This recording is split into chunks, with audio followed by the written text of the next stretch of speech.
Hey, welcome to the Games Tavern and our Saturday short shot, 12 Nights in Barovia, EP02.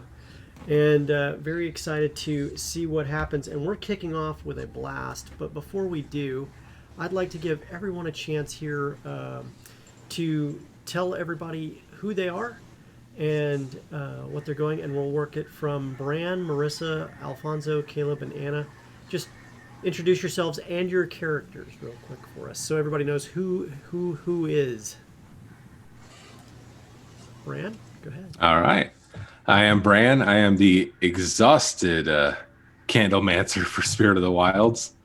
And today I am playing Metis Rumflower. He is a tiefling swarmkeeper ranger. Ever the optimist and still hoping everything's a bit better than it seems. All right, Marissa. I am Marissa. I am a D&D player and artist. And today I'm playing Drasilia, and she is a high elf sorcerer. Outstanding. And Alfonso. Hey, I'm Alfonso. Today I will be playing Stottle, the Turtle. He's a Way of Mercy monk, and preparing for battle. All right. And next up is Caleb. Hi, I'm Caleb, also known as Torgorn, who I drew. Oh, Yes. nice. Nice, very Nicely nice. done. The Dwarven Warlock of the Archfey variety. Okay, Anna. Hi, I'm Anna, and today I am playing the group's assassin rogue Istena. All right. And I don't have a picture, sadly. you don't? Sorry. Well, that's because you're assassin rogue. You don't want your picture. Exactly. Yeah, you You're don't not have your supposed to face. see me until you're already dead. Yeah. If we see Estena, we know it's too late, right? And I'm Reed. I'll be your dungeon master today, running the adventure. So, to kick off, the party when we last left off, they had just seen the white ladies during the day, going from house to house, and in most houses they would place a small silver alloy coin that turns out to be electrum in front of each house. And in some houses they would just stop, bow, and shake their heads and move on. However, night has fallen, and a full moon is showing between the clouds, and it's a different atmosphere altogether. After you guys came inside, you started discussing what you had seen during the day, and then what happened? Well, I believe we were heading out with to watch the white ladies approach. The white ladies were starting to come back. No, We didn't have enough happened that coins. made you know they were coming back, right? We didn't have enough coins for everybody at the tavern, so they're coming back for at least one of us. Personally, I think it was the innkeeper. The innkeeper just made off with a coin. Yeah. He made off with one of our coins. We have to do something about that. Right. So, humor aside, the night is pierced by the sound in the distance of a high-pitched, wailing, shrill scream. You have just stepped outside and you heard it down one of the long main roads, but not where you can see anything. What are you doing? Are you waiting for them to come to you? Are you going to go find them?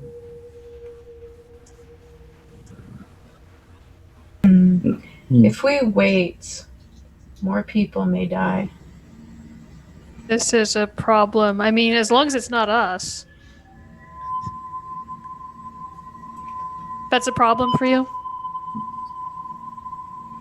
Yeah, a little bit. Well, whatever decision you guys need to make, you need to make it very, very quickly, because things are about to change for you one way or another. So, I think we should at least get out of the tavern if it's coming for one of us. No reason to mess up this nice establishment. That is very considerate given the circumstances.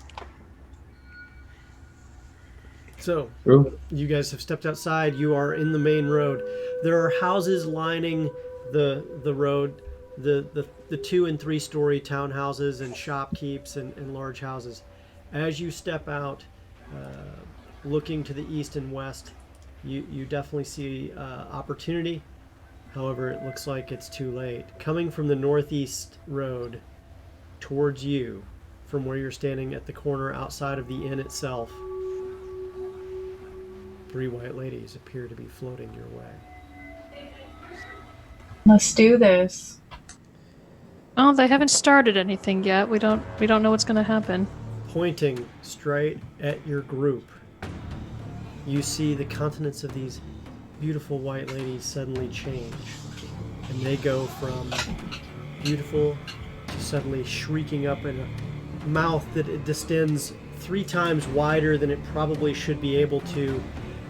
And it lets out a horrible wail right at you. What I need you to do now is I need you all to make a immediate DC 13 Constitution save. This is a normal, right? Not disadvantage. I would say it was a disadvantage if it was a disadvantage. I got a natural 20. Okay, that's 1. 14. 14. She don't 2, scare me. 17. 17. 12. 12. And Caleb. 18. Alfonso, you are frozen in place briefly as you are overcome by a feeling of painful, mind-crushing dread, and you take 10 points of psychic damage. The rest of you must make a DC 13 Wisdom save immediately. Uh-oh.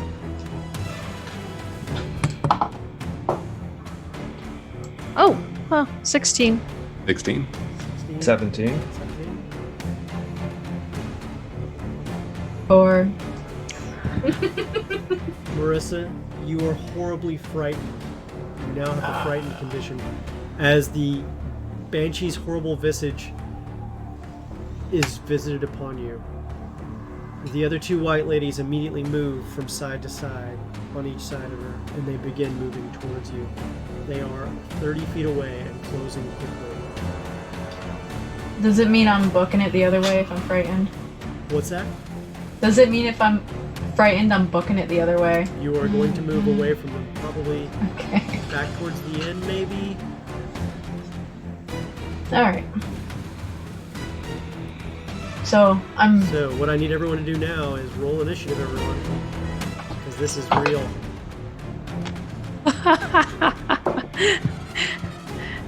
Natural 1, so 5. A When I call 14. for you, please give me your initiative. Oh, Hold on one sorry. second. Not a problem. Not a problem. I know that it's easy to just spout it out, and when we're at a table, that's really easy to do, but sometimes it's not. Okay.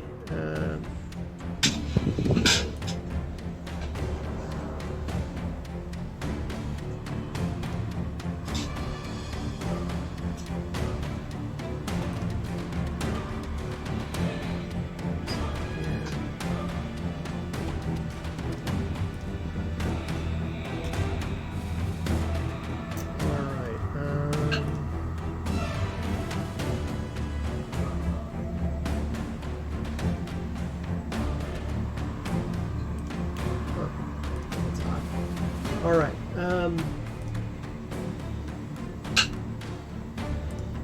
All right, Drusilla, what'd you get? 4. 4. All right. Wow. God Stina, days. what'd you get? 5. 5. Oh my gosh, you guys. Torgon, what'd you get? Or Torgron, what'd you get? Caleb? Oh, 14. 14. Stottle, what'd you get? 7. 7. And Bran, your character? Dirty 20. 30, 20. Ooh, not bad at all. Not bad at all. Alright, so with that, what are you doing, Bran? I'm going to Or, excuse me, Metis Rumflower. the closest one in their approach. I'm going to go for Hunter's Mark, Okay. and I'm going to go ahead and notch an arrow and try to take a shot. Okay. Take your shot. At one of the ones on the left and the right, or the one that just wailed at you in the middle? I'm going to say the one that wailed would probably be the first instinct to strike at. That would be a 17 to hit. A 17 hits.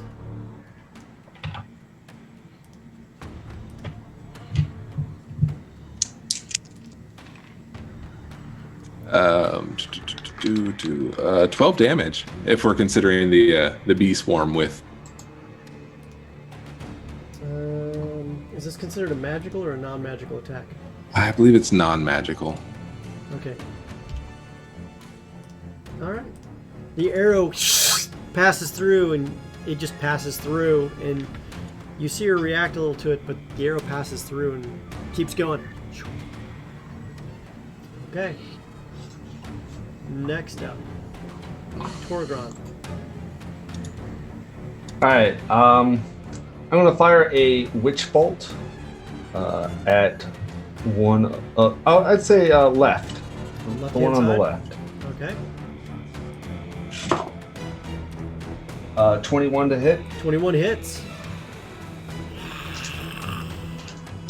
Creature makes noises, hissing at you. 14 electric or shock damage. Lightning damage. That's 14 lightning damage. Okay. All right. It hits. You see the lightning pass through the beast. It definitely, reacts a little bit, but it passes through it. It's kind of weird. They're incorporeal. You're not sure how much you're really affecting them. Okay. The one in the middle immediately rushes forward to attack Marissa and her character. So, let's see here. Drusilla.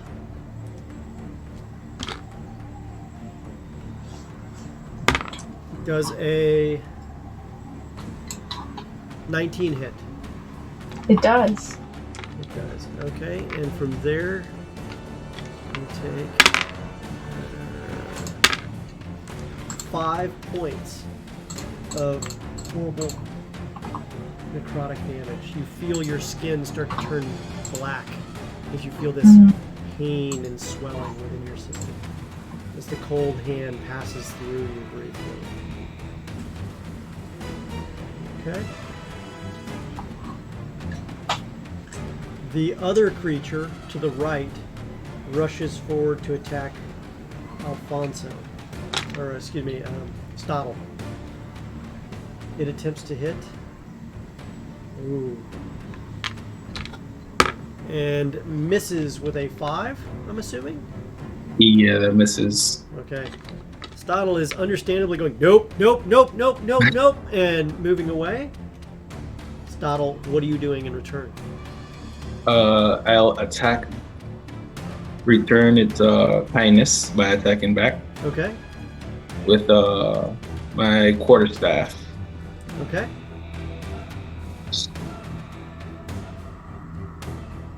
Does a 9 hit? A 9 misses. It passes through it entirely.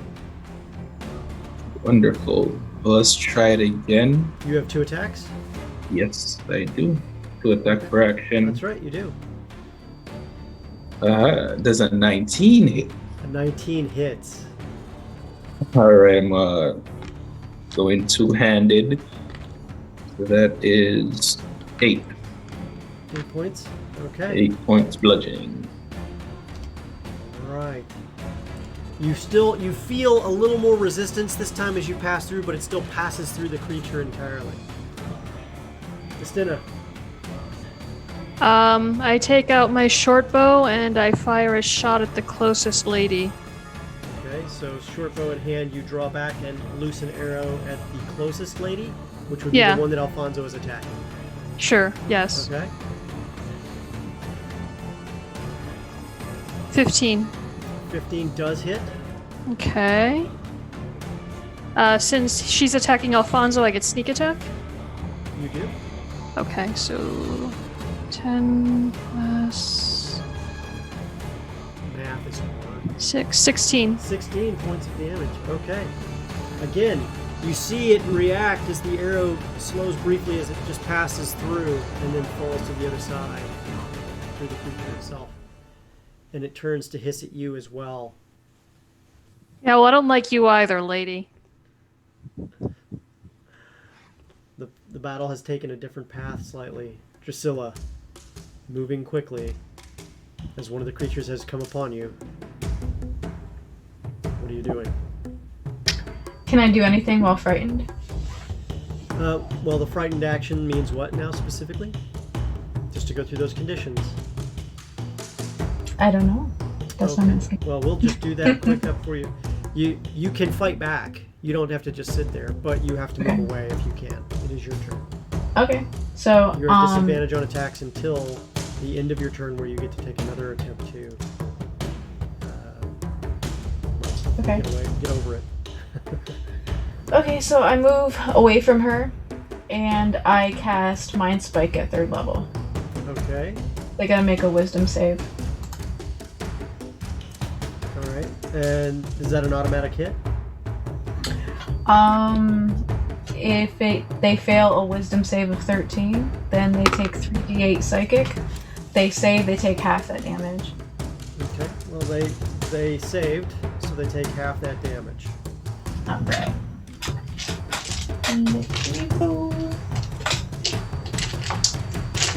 Pretty math rock.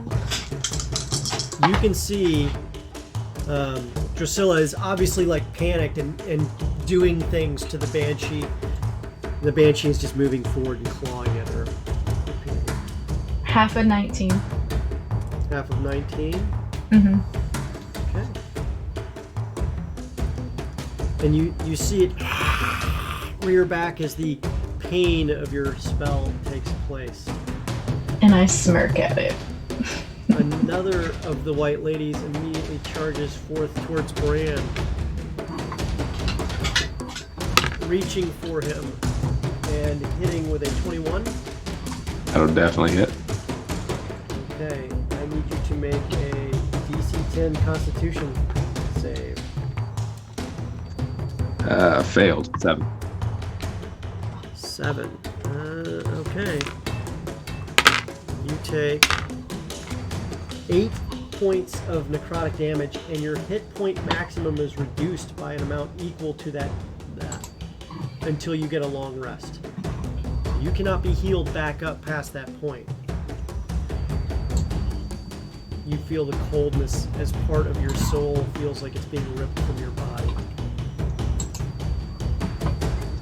What are you doing in return? It's now your turn. Torgron, you're up on deck. I'm going to kind of stagger back and do that quick glance at the group around me, and I'm going to cast Fairy Fire directly where the 3 white ladies are. Fairy Fire directly where the white ladies are. Okay. Does that give us advantage on attacks? Awesome. Okay, cast it. You realize that some of your friends are in that same space. It will cast it on them too, I believe, right? Or is it only on people you choose? I think it's people you choose, huh? Any creature within the area is also outlined. Oh. Yeah. So it gives them advantage on you as well.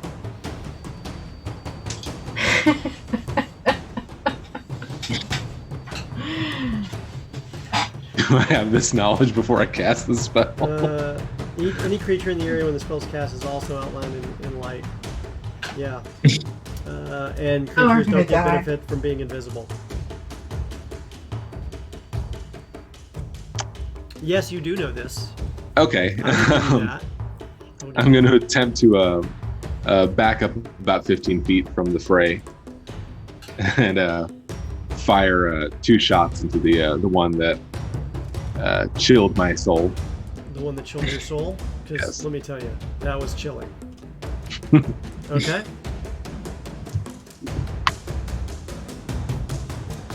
In quick succession, you loose 2 arrows at the one that just touched you, backing away.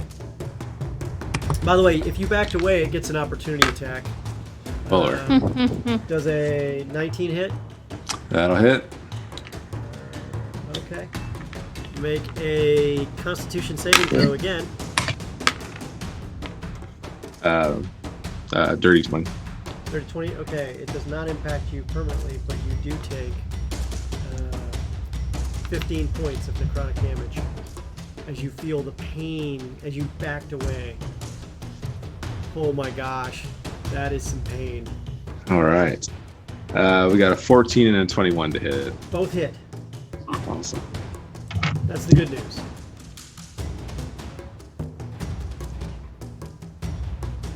Uh, 17 on the first one. 17 points of damage? Yes. Oh wow, that's really good. Okay. We got Hunter's Mark.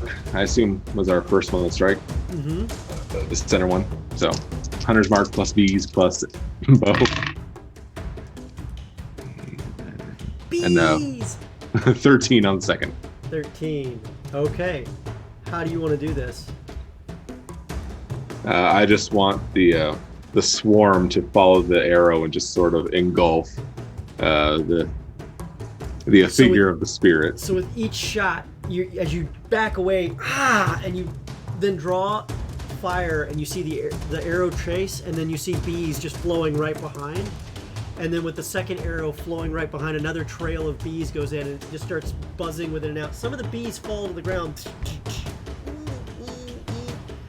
but eventually you see it as it's flailing around at the bees, and then it fades out as the second arrow hits and passes through. Congratulations, you have solved one of the first ones. Torgron, you're up. All right. Still focusing on the white lady to the left. That's Gonna fire 2 Eldritch Blast. 2 Eldritch Blasts, okay. Torgron, being sure to space the attacks out, swirls his arch-face elf out, and A 21 and a 22. green-blue lightning strikes from his fingertips directly into the beast. Roll for damage. Twice.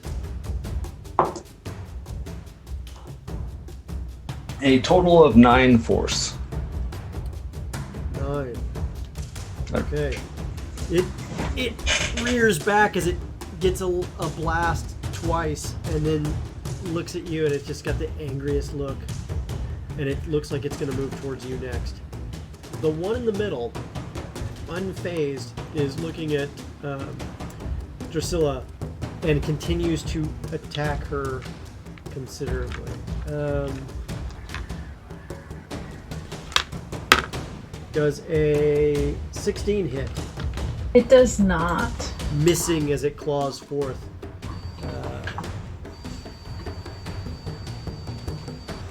It is now the other ones that's looking at Caleb's turn. It's now rushing for Caleb and misses entirely with a 4.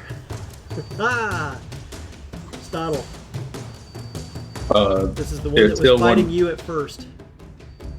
All right, so I'll just keep on attacking. So taking your stick, your staff, you immediately swirl around and you're going to wail on it?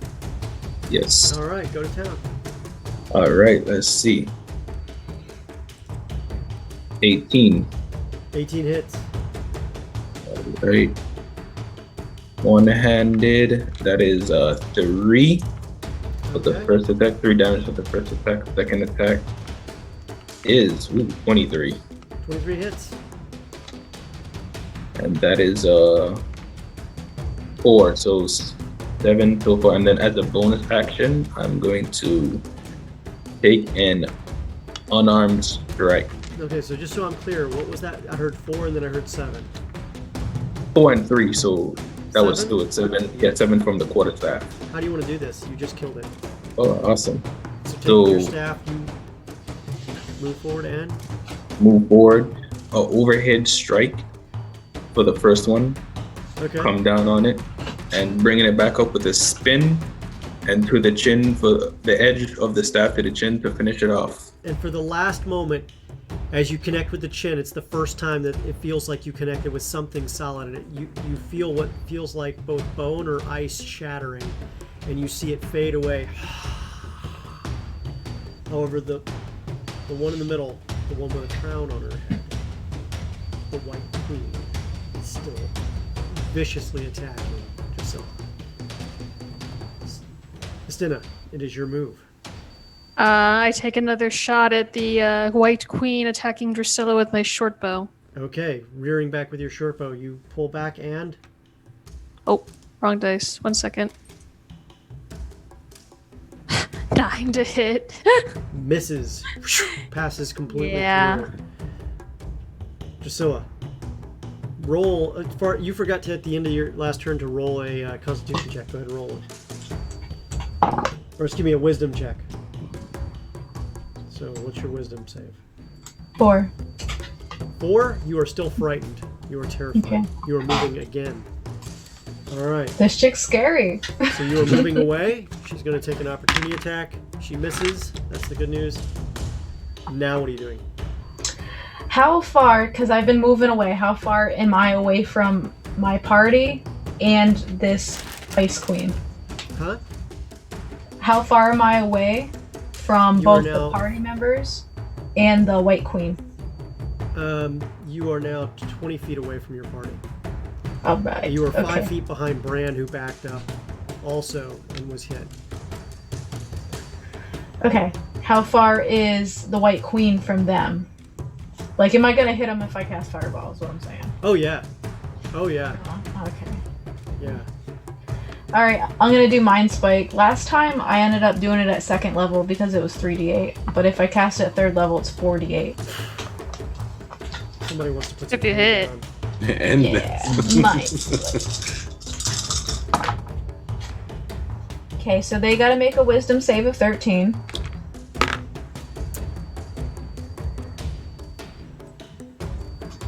They fail by rolling a 12. Woohoo! Right, so they take 15 psychic damage. 15 psychic damage. She grasps her skull briefly as the pain comes in. Shakes it off. She's angry now.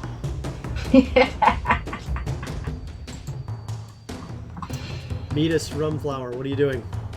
I'm gonna try to ring that bell. I'm gonna knock an arrow and try to fire into that crown on her head. Okay. Ringing that bell attempt. That would be a 19. 19 hits. Yes.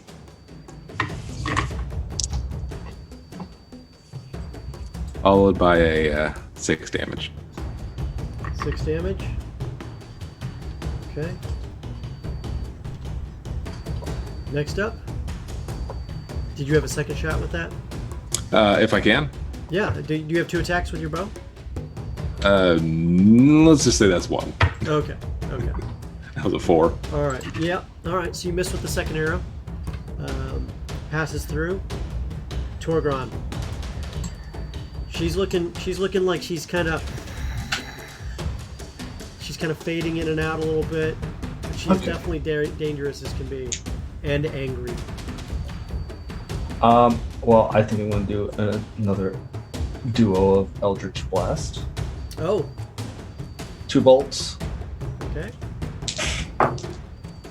One of which is a natural 20, the other which is 10. The 10 misses. The natural 20 hits. How do you do crits? You double the dice. Okay. And then you add any bonuses that come in. 7 points of damage. 7 points of what type of damage? Force. Force. Okay.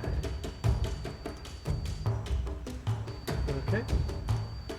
It definitely had an impact.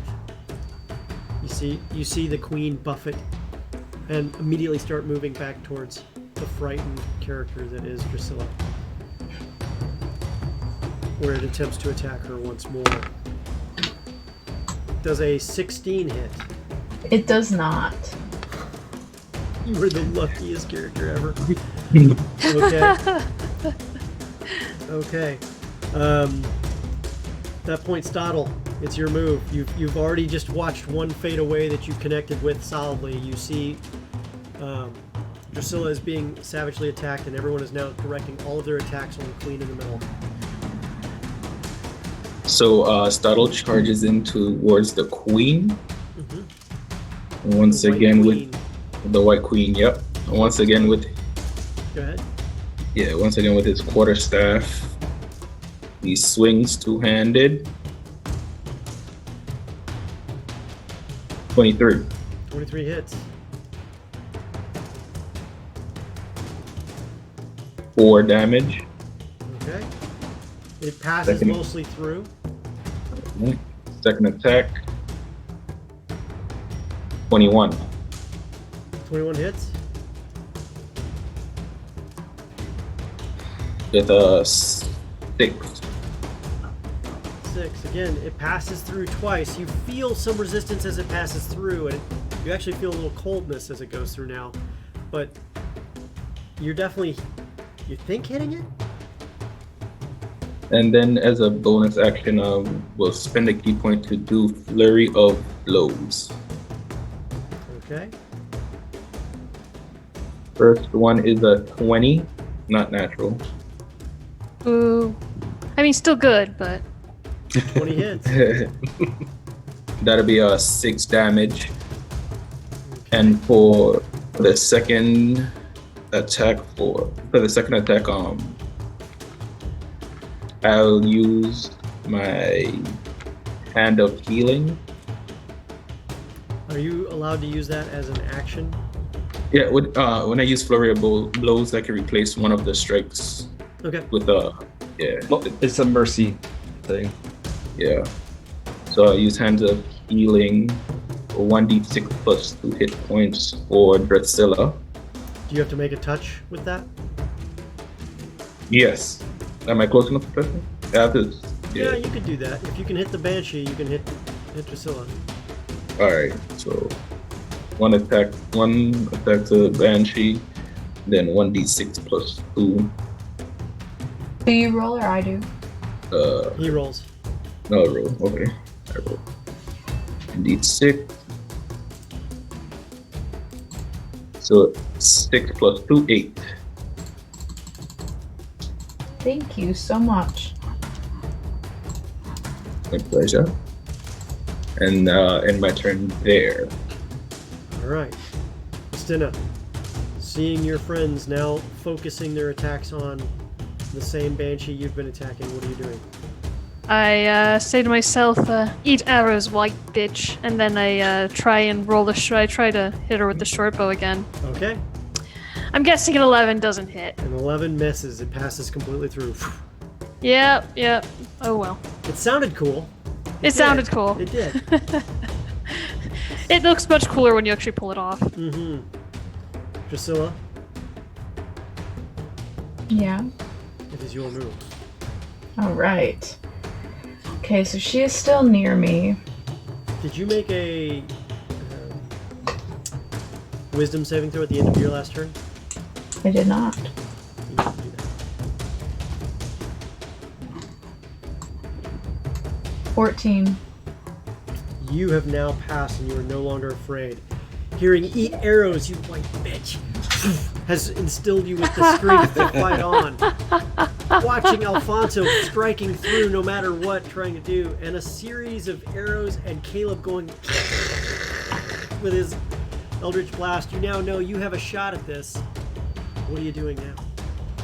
All right, so I kind of shake off the afraidness and kind of stare her down, and then I do another Mind Spike at 3rd level.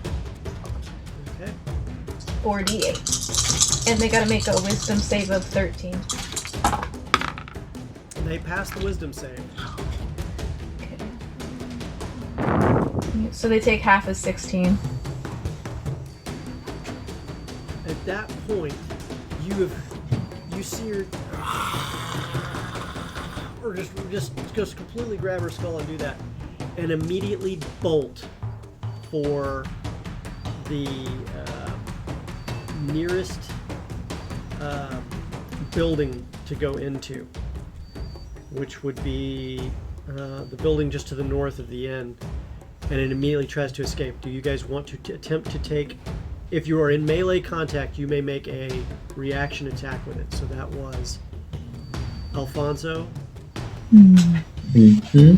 and Alfonso. Wouldn't Drusilla also be in range? I mean, the white lady was wailing on her. Yeah, she was. I was engaged in combat. She was right up in my face, yep, trying to scratch me. She was. Yep. So who's got the higher dexterity? My dexterity is 4 plus 2. 14? Yeah, 14. Okay. A 13. So Alfonso will go first with your reaction. Right. Feel me now. 13. Wow. 13 hits. Roll for Oh, damage. yeah. Two-handed strike. 9. How do you want to do this? Get her. Just to the back of the neck where she tried to bolt. So you just take it in and you strike the back of the neck and you see your and fade. And you hear as everything fades back for the night. You hear sobbing in some various houses in the distance. What are you doing now? I look to Stottle and I go, well done. So just bows. So you guys are going to stand there and bow? Okay. So just as you do that, you're hearing howling wolves in the distance all around the town. I think we should go back inside. That would be wise. An astute observation. Okay. So, moving inside, you guys get back into the inn and sit down, and a few more times through the night, you do hear the occasional horrible wail once more. And then it's quiet. You guys do or say anything else to each other as the night passes and you hear more sobbing through the night? Oh, did the innkeeper say or do anything when The he innkeeper found locked us? himself in the room. You don't see him down there. He wasn't sitting there waiting for you guys. He did exactly what he did when you guys left. He went upstairs and locked his door. Well, When we're back in our room, I look at Drusilla and I say, if it's so easy to kill the white ladies, why haven't the villagers done it already? I don't think it's all that easy. They were doing something to me that I wasn't quite sure. I could barely even function. Odd. This is day 3.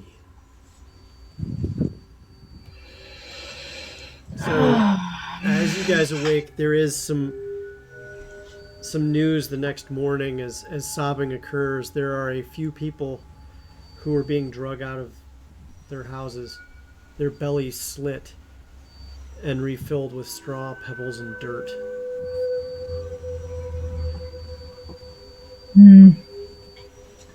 One of them apparently for not spinning their allotted wool.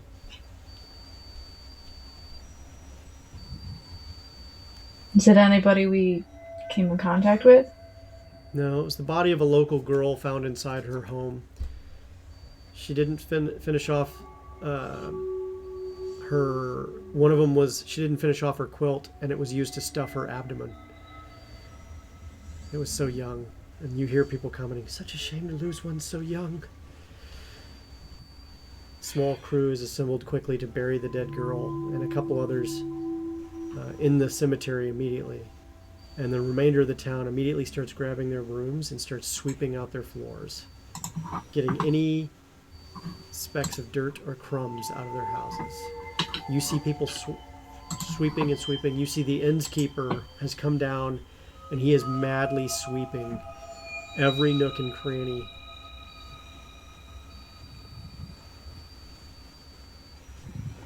Question. Did we get a long rest? No. No. You know, do you want to take one now? Do you want to go to sleep during the day? No, I was asking if after the event we would have slept. Yes. Logically, would we not have slept after the fight? Logically, would you go to sleep knowing that there are still wailing creatures going around? That's your Absolutely. choice. I just need to know that you want to do that. Yeah, I'll take it. We were exhausted from staying up the night before. Yeah, you can only stay up so long at one stretch, fear or no. I need every one of you to make a wisdom save. Ruh-roh.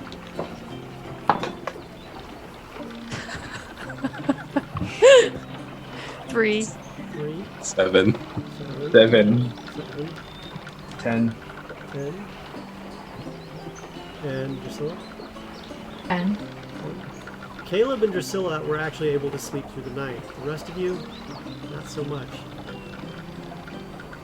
You are now still at 1 point of exhaustion. So remember, you have disadvantage. Okay. So unless you're electing to sleep during the day, that's what you've got. Well, let's figure out what's going on before we sleep during the day. Well, if you're doing that, you're not sleeping. Period. Like you have 6 hours. You gotta sleep. So I'll take the opportunity to sleep through the day. yeah. All right. got that nice. I will also take the opportunity to sleep through the day. I got that chill in the heart, and I need to lose that. So Metis, if you sleep through the day, you will recover your hit point temporary maximum. Goes back up to its normal state. So as you guys are sleeping, the rest of you are doing what? I think Startle will sleep as well. With 3 of our party resting, I think it'd be best to stay around the inn and in case something happens. Okay. So So as you're doing this, you are seeing the rest of you are downstairs in the inn, and you're seeing him sweep and goes, "Mustn't have wasted any grain. No grain was wasted at all." You see the local town miller is in a panic. He has no idea what's you know, did he waste any grain? You know, he's wandering the street in a daze. I couldn't have. I swear. I know I didn't. I didn't. As the day fades away and night begins to come in again, flickering torchlight is seen. It is now dark, and you guys are awake once more. Outside the streets, you can see through the windows a parade of capering scarecrows holding torches. In their midst is a monstrous, fiery scarecrow about 9 feet tall, whose long footsteps create vibrations throughout the town. As you watch, he pushes in a door and lithely ducks inside one of the small houses, kitty-cornered to the inn itself. The scarecrow is following him, screams ringing from the house. Terrified, you hear suddenly then the screams as if cut off, stop mid-scream, and then you hear them start up again.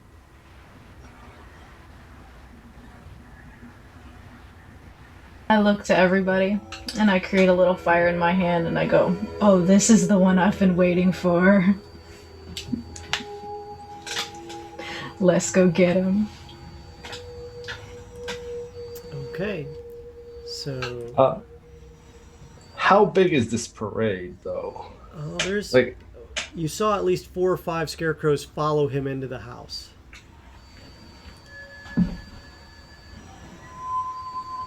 Can I cast Fireball from the inn? You certainly can, but it's going to hit whatever you hit, so just be aware.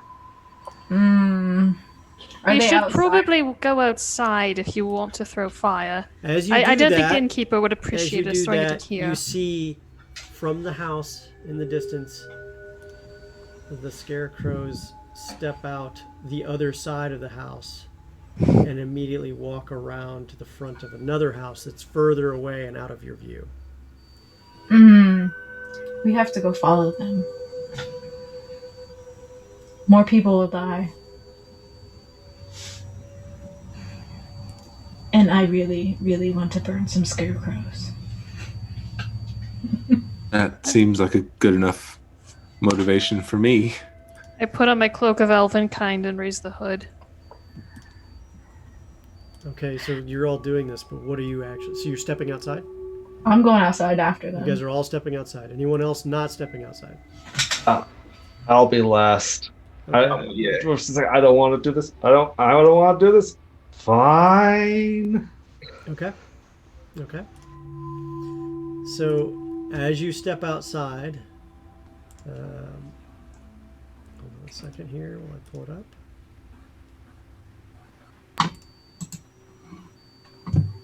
I need everyone to take a look and roll a perception check.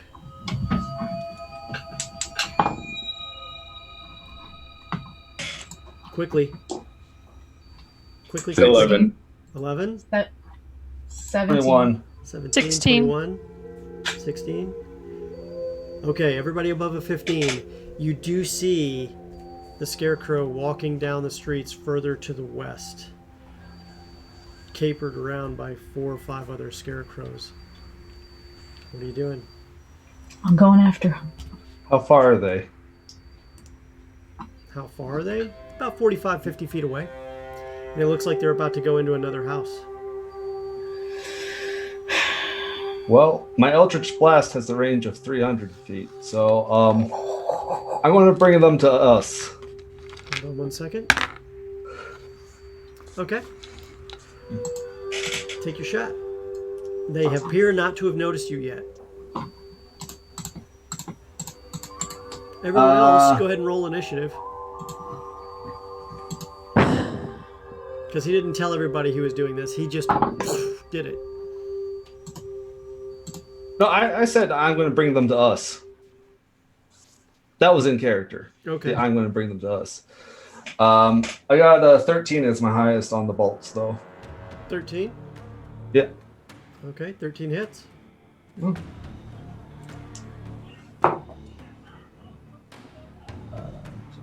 Does a 12 hit as well? 12 hits. 7 on the first and 5 on the next. Force damage. Okay. All right, duly noted. Everybody, what did you get for initiative? I got an 8. 8. Stina. 15. Torgon. 6.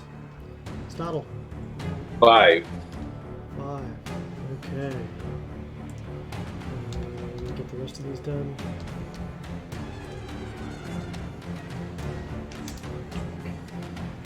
Alright. Edis, what did you get? A 6. Oh, okay.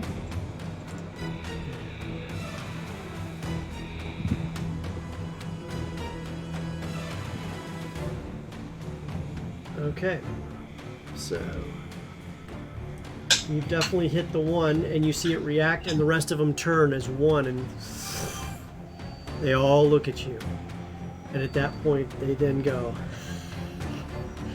Without a sound, you start seeing them caper towards you as they start moving. And I smile really, really big. Okay, so they move in almost a dancing fashion. You see them dancing around. The 5 scarecrows and 1 wreathed in fire. Remember, the 9-foot tall one is actually on fire. Right. Okay. Taking your shot, they are all within a few feet of each other as they begin moving down the street towards you guys. They move 30 feet. How far away were you? 45. 45, so they're now within 15 feet. What are you guys doing? Who goes first? Actually. So they did. They moved. 2 of them have moved immediately towards you. They're within 15 feet. Astina, it is your move. Do I see anything that I can sort of like duck and hide behind and fire from cover? No. Okay. Your friend said, "I'm going to bring them to us." And you turn and you're like, "What?" And then That's how I you have your remember. bow out. It's the next All day. right. I have my bow out, and I take a shot at whichever one is closest. Okay. Go ahead.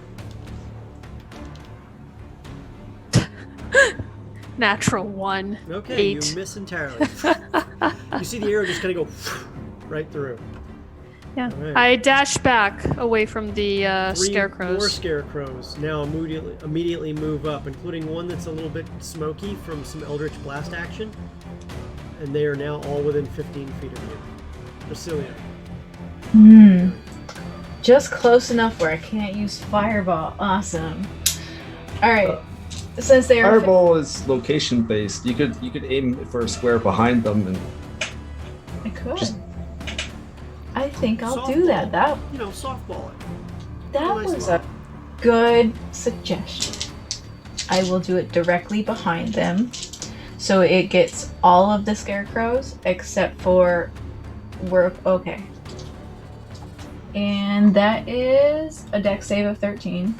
Dex save of 13. So you fire the fireball right behind them, and you see them kind of clear the way and then get up and start laughing just as it explodes behind them.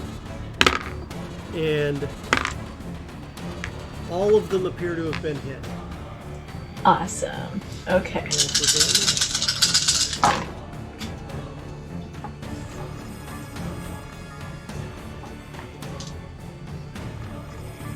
$27 fire damage. 27 fire damage.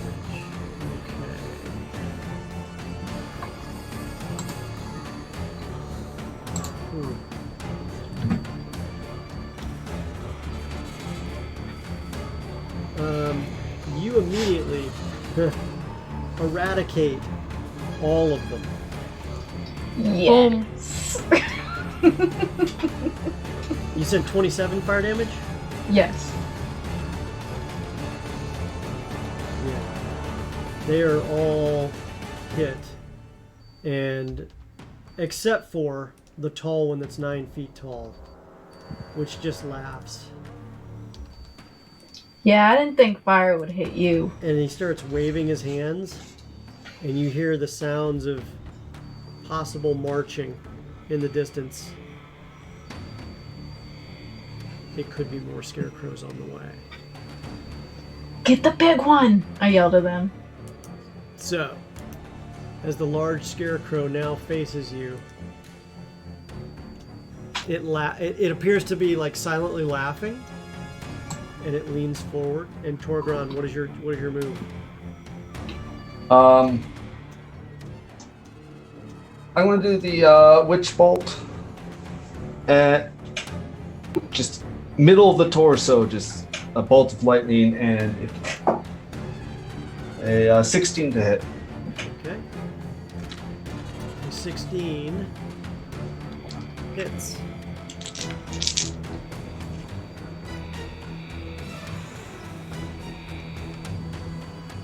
$18 damage. Electric. Lightning. Okay. Electric damage. Alright. Roll down. 18 you said? Yep. Okay. The lightning strikes him, putting all sorts of injuries down. Alright, you see it kind of take an effect, and then continue to move towards you. I need everyone to make a DC 13 wisdom throw.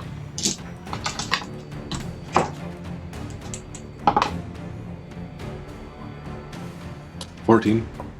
14? 13. 17. 16. 7. Alfonso, you are terrified. This should not exist. This should not exist at all. And because of that, you are now moving away from your friends. And it's coming for Caleb, the one who heard it. Okay. And it's on top of Caleb. and it's making several attacks on Caleb right away. Does a 15 hit? 15 is equal. So a 15 hits. Yes. Okay. And the other 2 attacks miss. You take 9 slashing damage. And you must now make a DC 13 Wisdom save. As the raking claw and the flames wreath you. That was a wisdom save for... Wisdom save. Okay. I did not make it. I rolled 7. You are now frightened as well and must move away on your turn. It is now Dracilia's turn. Okay. Fireball So I or look. no fireball? What are you doing? So I look at it, cock my head a little bit, and cast Mind Spike at 3rd level. Mind Spike at 3rd level. She's going for broke here. That's a Wisdom save of 13. Wisdom save of 13? Yep. If I only had a brain. Because there's nothing creepier than a scarecrow. And it fails. Yes. Oh, I like these. 14, 15, 16, 17. So he takes all of that psychic damage. Okay. You see it turn and also recognize that you're now a threat as well. Torgron, what are you doing? Wait, did we skip me? Oh, sorry. Isn't go ahead. Sorry about that. I did on accident. Apologies. That's all right. It's where it is on the tracker here. All right, I move back from the scarecrows, say 20 feet, and I loose my short bow at one of them again. Okay. Whichever one is are any of them in melee range of any of my friends? Well, it's attacking Caleb. Okay, then I loose my short bow at the one that is attacking Caleb. There's 17. only one left, and he's 9 feet tall, and he's very angry and on fire. Okay, well, 17 to hit. 17 hits.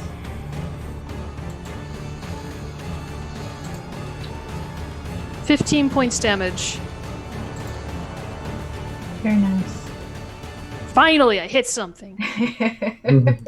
Okay. The arrow kind of goes through it. So it does seem to hit, but it didn't do as much as you thought it might. Next up, Torgron. I believe you said I was running away from it. You are, and it gets you have to because you are now frightened from it. Yes. Which gives it an opportunity attack, which hits.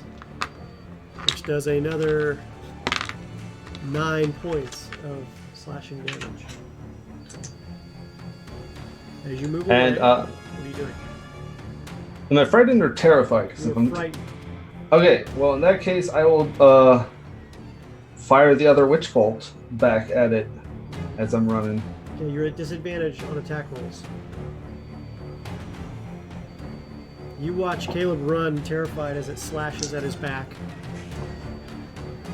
With disadvantage, I rolled a 20 and an 18, so it's 24. 24. 24 does hit. That's a disadvantage? That was at disadvantage. I rolled a 20 and I an can only 18. imagine when we had an advantage. Holy moly. Okay. And not so high on the damage roll, unfortunately. 9 points of lightning damage. 9 points of lightning damage. Okay. You see it really getting excited about the deliciousness of your fear.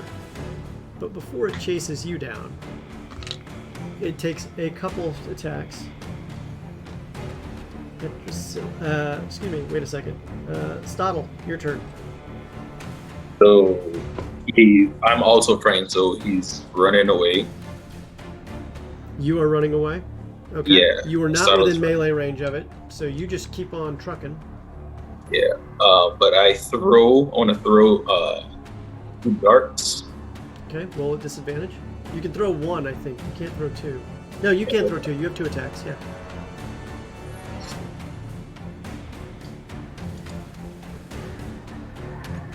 First one is going to be 8. Does 8 hit? Misses. Second one will be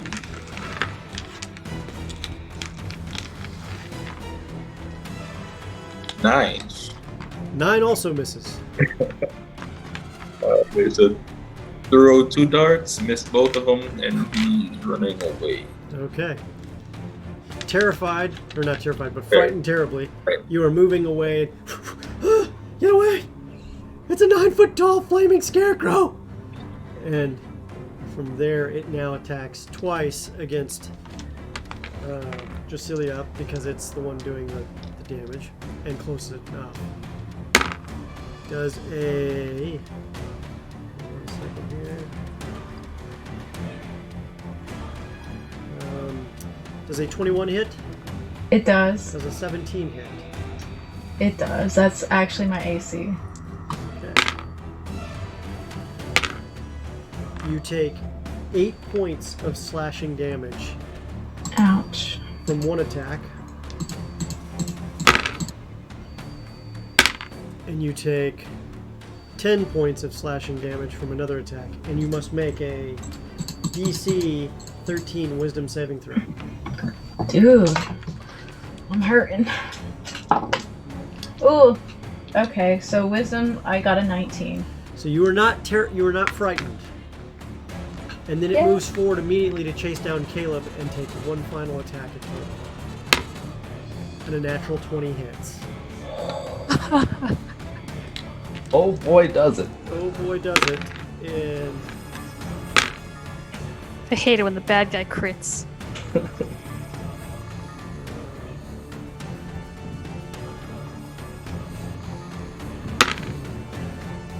Or dice, that was what we needed. 21 points of slashing damage. I am not looking good. Good thing we made a healer character somewhere. And you must, well, you automatically Yeah, I'm already have running. to make another wisdom saving throw. Oh, is it at disadvantage because I'm frightened? Nope. Okay. And it's a 21. 21. You are no longer frightened. Yay! Drasilia, what are you doing in response to this attack against you? And now I'm chasing down your friend Caleb. Can I cast something? Did you skip me again? I did. Estina, actually, you are first up. I didn't think it was my turn. That's why. Sorry about that. I take another shot at the big giant flaming scarecrow attacking my Okay. friends. Yeah. Drawing back, do you say, eat arrows, you flaming straw-filled... No? Sure. Okay. Yeah. Eat arrows, you brainless bastard. All right. 30-20 to hit. You hit. And you get sneak attack damage. 15 points damage. How do you want to do this? Um, Oh, wait. No. Unfortunately, it only takes half that. what? Yeah, it's resistant. Total shit. Yeah, But at least we know where we stand now. yeah. Oh.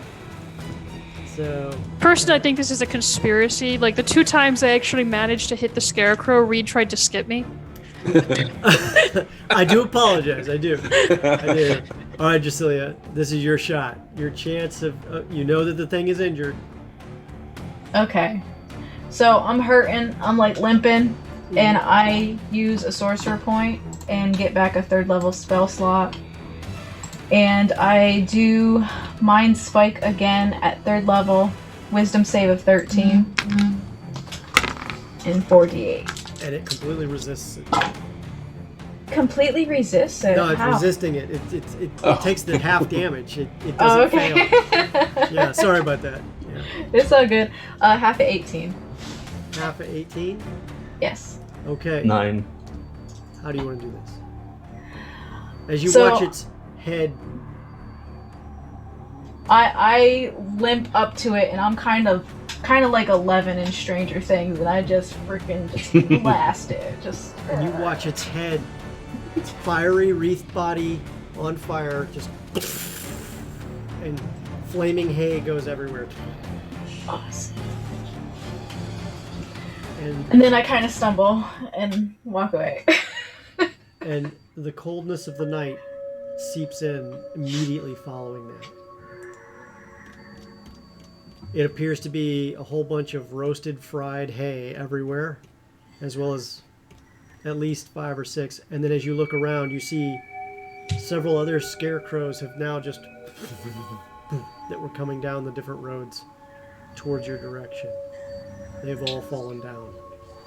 Hay and rotting old clothes cover the walkways and roads. So as we walk back to the tavern, I look at everybody and I go, seems we need to take out the big guy first. I'd get out of sight. The villagers might actually not be happy we killed the scarecrows. I'm serious. They're used to them. Sometimes that matters more than whether the scarecrows actually help them or not. I just want to survive and get the hell out of here.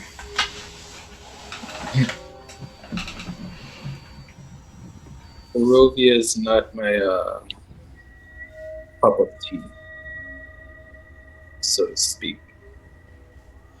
So getting in, you probably fried these guys around 10 o'clock at night after they've already done some things. But you guys do manage to get some sleep that night. So all of you got your sleep. Any strange noises throughout the night, or is it pretty calm? Are you staying awake to find out? No. Then that is what it is, right? That is what it is. The morning of the 5th day, it's a little on the bleak side. The town is up, and the first thing you notice is that there's a lot of crows circle. Various buildings, mostly where bodies have been left for them to scavenge. Go ahead, Kim. I have a question about long rest. Is it saying that I recover up to 2 hit dice? Right. Well, you recover up to 2 hit dice if you use them. Oh, okay. Mm-hmm. All right. Mm-hmm. I would want to do that. Mm-hmm. Okay. Yeah, go ahead and roll your hit dice. Do your long rest reset. You guys slept through the night for the most part. The news of citizens, including another one that was found from the White Ladies, as well as a few more, is starting to get around town. In the end, a few people have come in to order a quick drink and then be on their way. A couple of them give gifts of clothing to the innkeeper, who thanks them for their goodwill as well. Like socks and a new shirt here and there. However, some of the people you see how the burgomaster is pointing and a few people kind of nod and they begin to drag the bodies out of the town and just leave them for the crows. And they're already busy preparing for this evening's next set of visitors. At the center of town, right in front of your inn, there's a large table set up with stacks upon stacks of garments. You see townspeople who go to the center are met by the burgomaster himself, who hands them an item from the table, and each time he says, "Thank you for your hard work in preparing these clothes for the season." And he keeps glancing around as if he's addressing it out loud for other people to hear around him.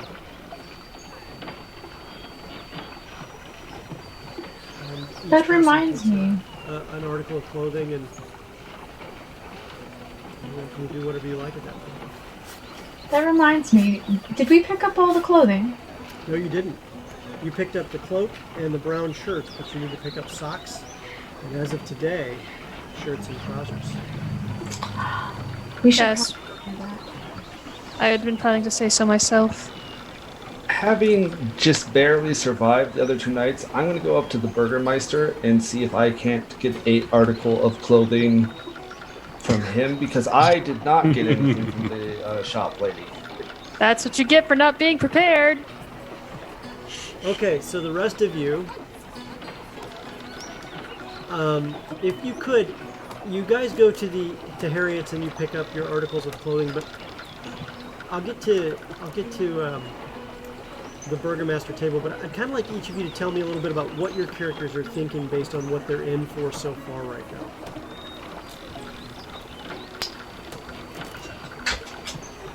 Well, Drasilia is looking to kill as many of these things as possible and get the hell out of town. Unusually brave. Okay. Bran, or you're Metis Rumflower, you were so positive this was a festival for winter. Are you still optimistic as can be? Metis is a bit shaken. This has been a weird couple of nights. Little on the jittery side of things, but still kind of hopeful. This could all just be a weird misunderstanding. Scarecrow's not that big of a deal. Scarecrows come alive all the time. It happens. It may not be anything bigger than that. What about you, Stottle? Stottle is reminiscent of all the travels he's been on that he's never encountered. He's encountered a lot, but there's never anything to this extent, and he's kind of worried about the townsfolk that they go through this every year. You go through this they go through this every year? Yeah, they go through this every year? This is insane. Who would do this? Does it make you want to figure out what the cause is and probably find a way to stop it once and for all? For me, yes. For Stottle, not necessarily. No. Okay. Deal with things as it comes to him. So, Estina, how is your character feeling? Well, Estena is a little surprised at how not difficult the scarecrows and white ladies were to kill, and is wondering, therefore, if it's not that hard to kill them, why didn't the villagers band up and do it a long time ago? And if they have a good reason for it, what exactly is that reason? And who is causing all of this to happen in the first place? And why don't the villagers defy them in some way? So you think it's been easy to kill all of these things so far? Well, nobody died. They're simple townspeople. These are not. I didn't even get hit, remember? I didn't get hit once. A lot of townspeople with the ability to cast fireball, not among a one of them. They could all get together on the roof and drop rocks on the scarecrows or fire crossbows at them or something. They know it's coming. Your bow was doing a whole lot of damage. You felt that, right? I did a decent amount. Simple. just making sure we're setting the stage here. Okay. Yeah. It's simple. Very simple. Okay. So simple. Okay.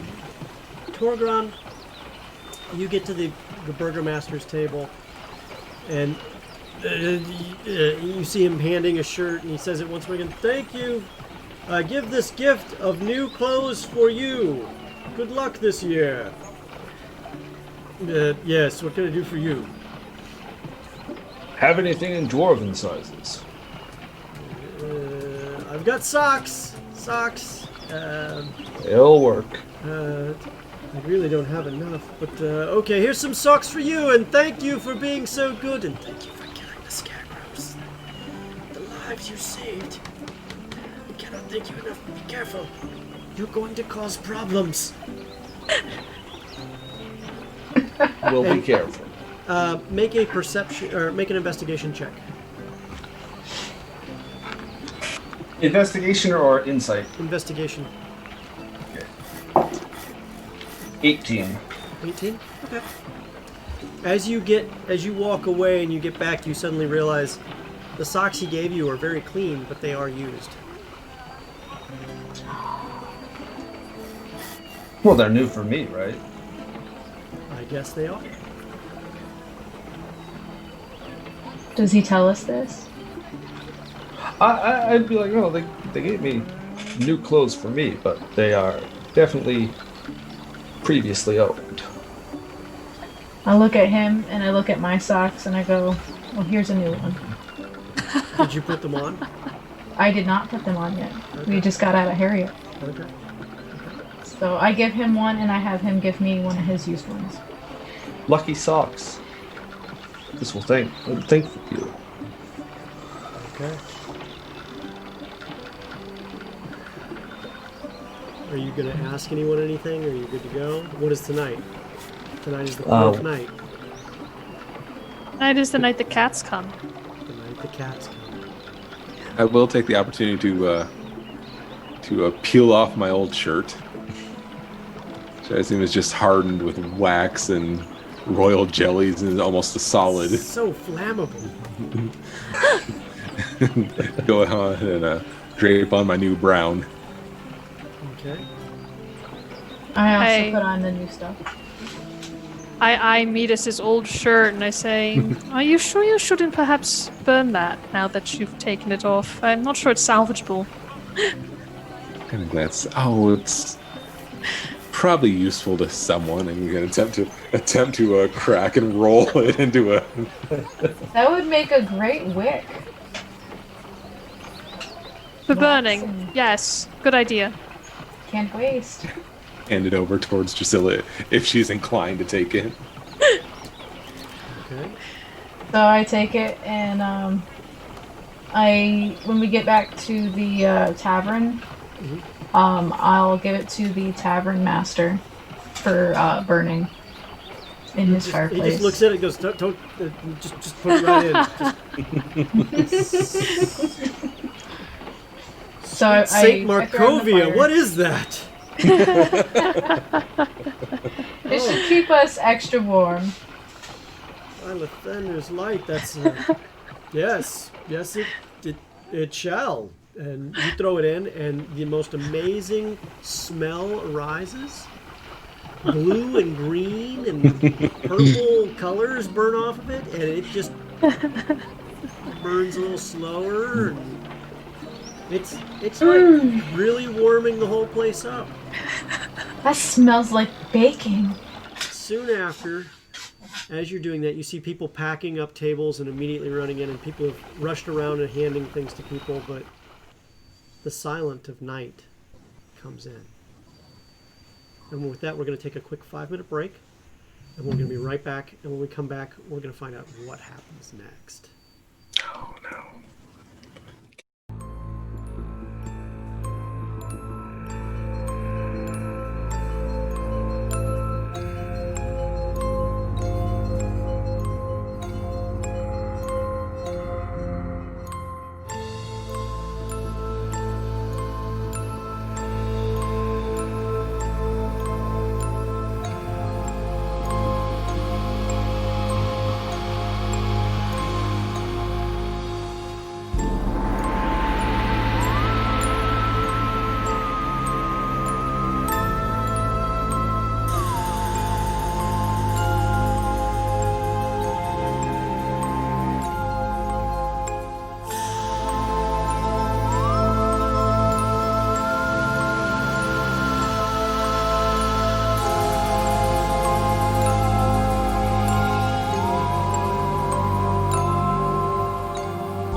And we're back. Thank you so much for hanging out, and thank you so much Hi. for sticking around. We are back, and we're excited to be back. So we are back at 12 Nights in Barovia.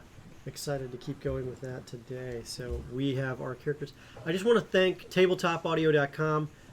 We support tabletopaudio.com. You can too. Tabletopaudio.com now has 240 music, ambiance, and soundtracks that you can put on to your streams and play for your games as well. Just support them, and they'll take good care of you. In addition to that, we also want to thank Tabletop Audio for their sound pads, custom sound pads. They're phenomenal. You can put together whatever you want and play it for your home games, all you need. Definitely check them out when you get a chance. Tabletopaudio.com. All right. So, back to where we were. We see that you guys have just gotten into a very quiet part of the night. Okay. Eerily quiet. A light wind outside. What's going on? Where are you guys going to be that evening? As the sun goes down, everyone has started to pack up. There is no light. Everyone's taking their lanterns in. Are they dousing the fires too? Who? Are they dousing their hearth fires as well? You don't see any. The hearth fire still appears to be going on in the inn where you're at. I'm I will gonna be- stay in the tavern. I'll be outside the tavern. I'm going to lean on the wall right next to the door, sort of preening at my new shirt, but just kind of keeping an ear out. Are you picking at the shirt because it's just not waxy enough anymore? Yeah, it's a little odd with it being, soft, I believe. Yeah, it's just a And little, clean. it's a little weird. It's a little odd. Not quite what you're used to.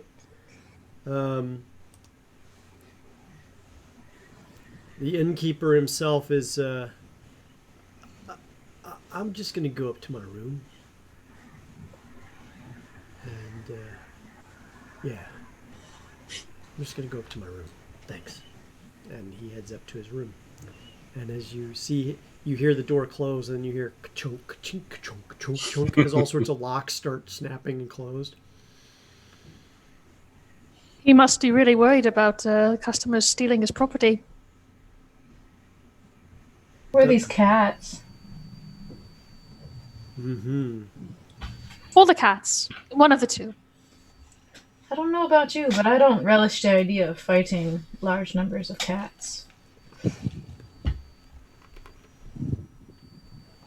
Where are all of you right now in the inn? Are you I in would the main be hall in- there, the main tavern area? I'd probably still be in my room trying to rest because I'm not doing that well. Okay. So And you've rolled your hit dice and everything? I rolled my hit. Yeah, that's after my hit dice. Okay. Anyone else? Outside. You're outside the door? Yes, I'm outside, just doing the laziest version of scouting. Okay.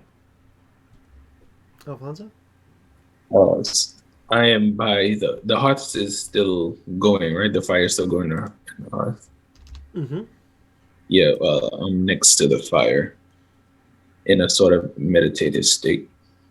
Just meditating among Okay. things. Okay.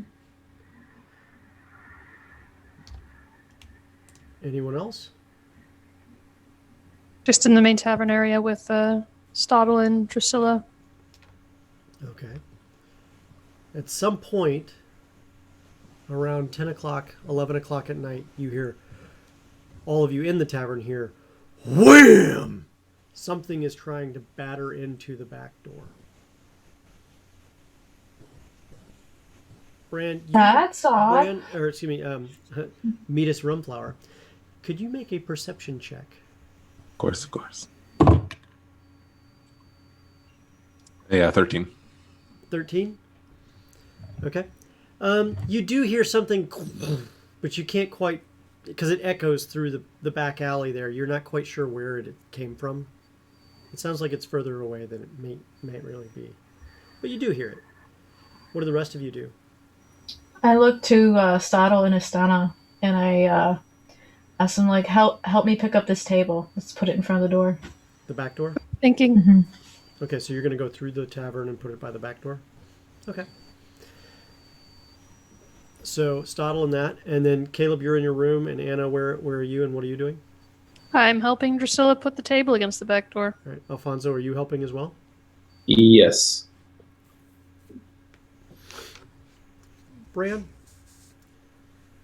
The perception check wasn't really about the sound that you heard at the back door. It was really about what's about to happen to you next. Can I have everyone roll initiative for me really quick? Lazy scouting. Hold on 1 second, Gotta- guys. I need to edit this.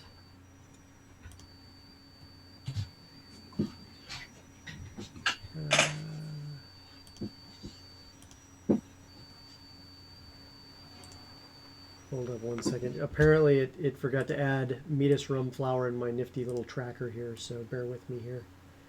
And then I will get all of you covered. Okay, so. Ooh, it's coming. It's coming.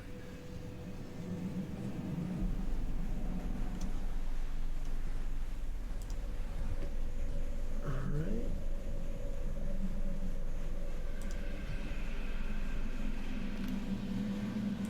Alright, Drasilia, what'd you get? 16. 16 is a good number. Steno, what'd you get? 9. 9. Torgrand Oakfist, I also got 16, but I will go after. 16. Okay. Stottle, what'd you get? 11. 11. And Metis, Nat 20, which brings us to a 25. Ooh. 5. Okay.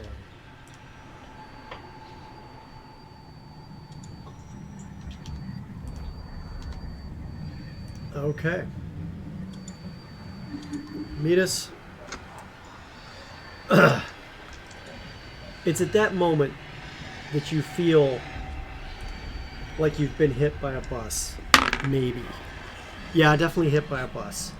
As from your position looking up and down the street, you don't see the shadowy black thing that slams into you from your side of view. As you had turned around to check what the sound was, whatever it was, struck you. Please? Yeah. Like getting hit by a bus and two different baseball bats at the same time. You take 7 and 10 points of bludgeoning damage as you are now, and then I need you to make a perception check as you realize that now two very large black cats appear to be attacking you from within the shadows themselves. I was 6 on that perception. 6? Okay. Yeah, definitely two very, very large black cats, bigger than panthers, are attacking you, and they're not making a sound. They're just... And just... One of them has hit you good, and the next one is bearing up for the attack. It is now your turn. What are you doing? I'm sure muttering new shirt, and I'm going to cast a pass trace to attempt to scramble into the opposite shadow. Okay. Alright, go ahead. So you're attempting to cast Pass Without Trace? Yes. Okay. And for a stealth, that would bring me to a 23. Okay. Stottle, what was your initiative again one more time? 11. 11? Okay, just making sure I had that right. That brings you to a 23 for stealth, you said? Yes. Okay, unfortunately the creatures can actually physically see you, so you're going to have some challenges right now. But, you know, A for effort, I'll give that one to you. I figured. A for effort. Good move, though.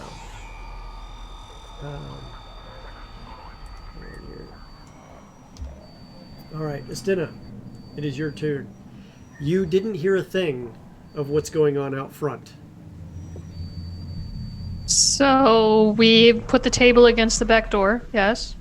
And you do see nothing. You see nothing out the back windows. You see nothing.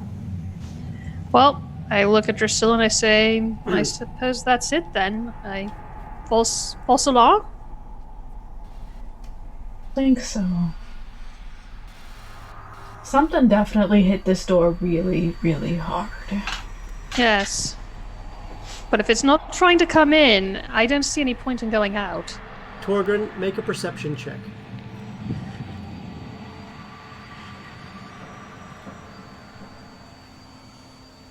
$11 plus 12 total.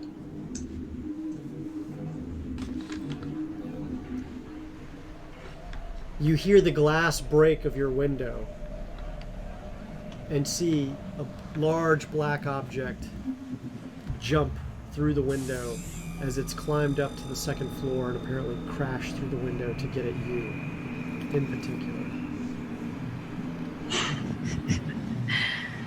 Apparently, the attack at the back door may have been a ruse. What are you doing? Whose turn is it next? Torgrun's.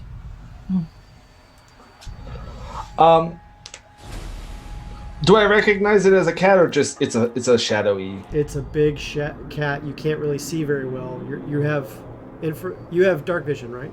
Yeah, you do. Do me a favor. Roll a perception check for me. Again? Oh yeah.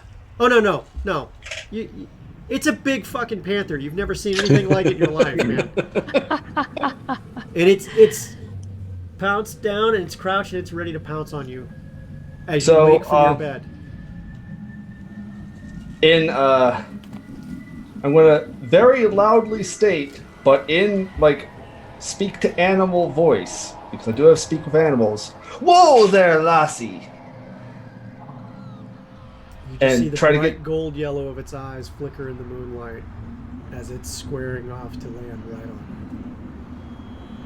you. Last chance, you have 6 seconds to make a decision what you're doing.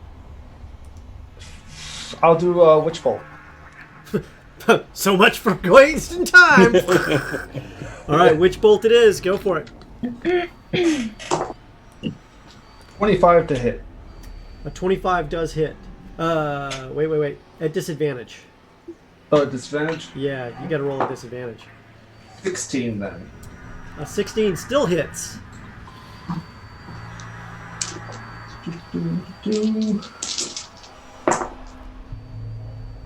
10 points of electric damage. Okay. It definitely feels that and adjusts its positioning immediately. So, cat's inside. It now leaps upon you and misses both times as you roll out of the way off your bed. Your bed frame cracks under the pressure, and you notice something a little strange. This cat seems to be... There's something odd about this cat. You can't quite place it, but it's definitely odd. You're kind of moving in through the motions, but something's not right. Oh no. Stottle. I'm assuming we... You just heard something break windows up above, and you heard... After you heard, whoa, Lade. Okay, so I'll turn to Estena and Drusilla and I'll say, where are Torgon and Meters? That's a good question.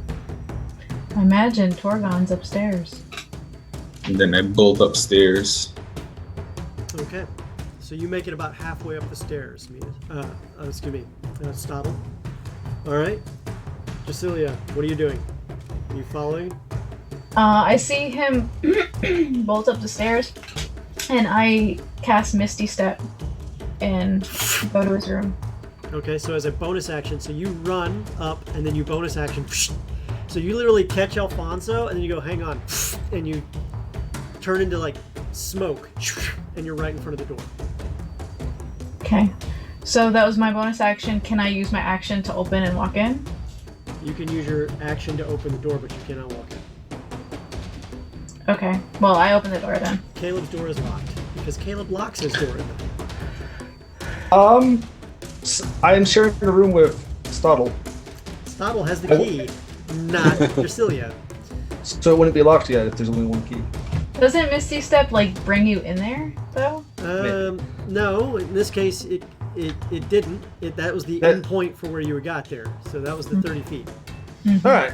I will say the door is unlocked. Then that's a good call. That makes complete sense. The door, it opens, and you see a dark room and a very, very, very large, scary-looking cat with shadows seeming to swirl around it.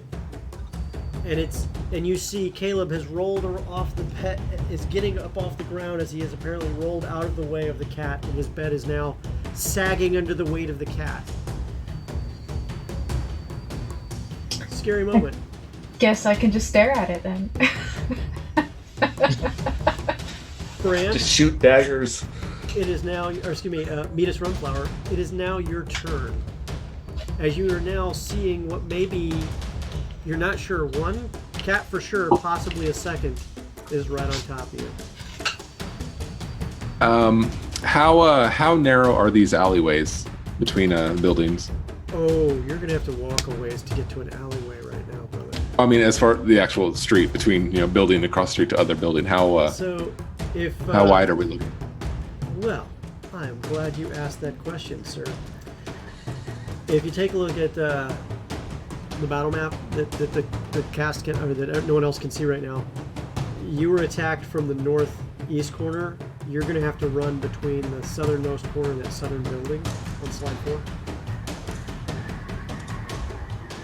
Okay. So you would have to be like you were standing right here when you got hit, right in front of the door there, and there is the alleyway from which they came around to get you, which is obviously not your foremost choice, and then there's the other one that goes around behind another building that this inn happens to have butt up against. That alleyway is about 2.5 feet wide.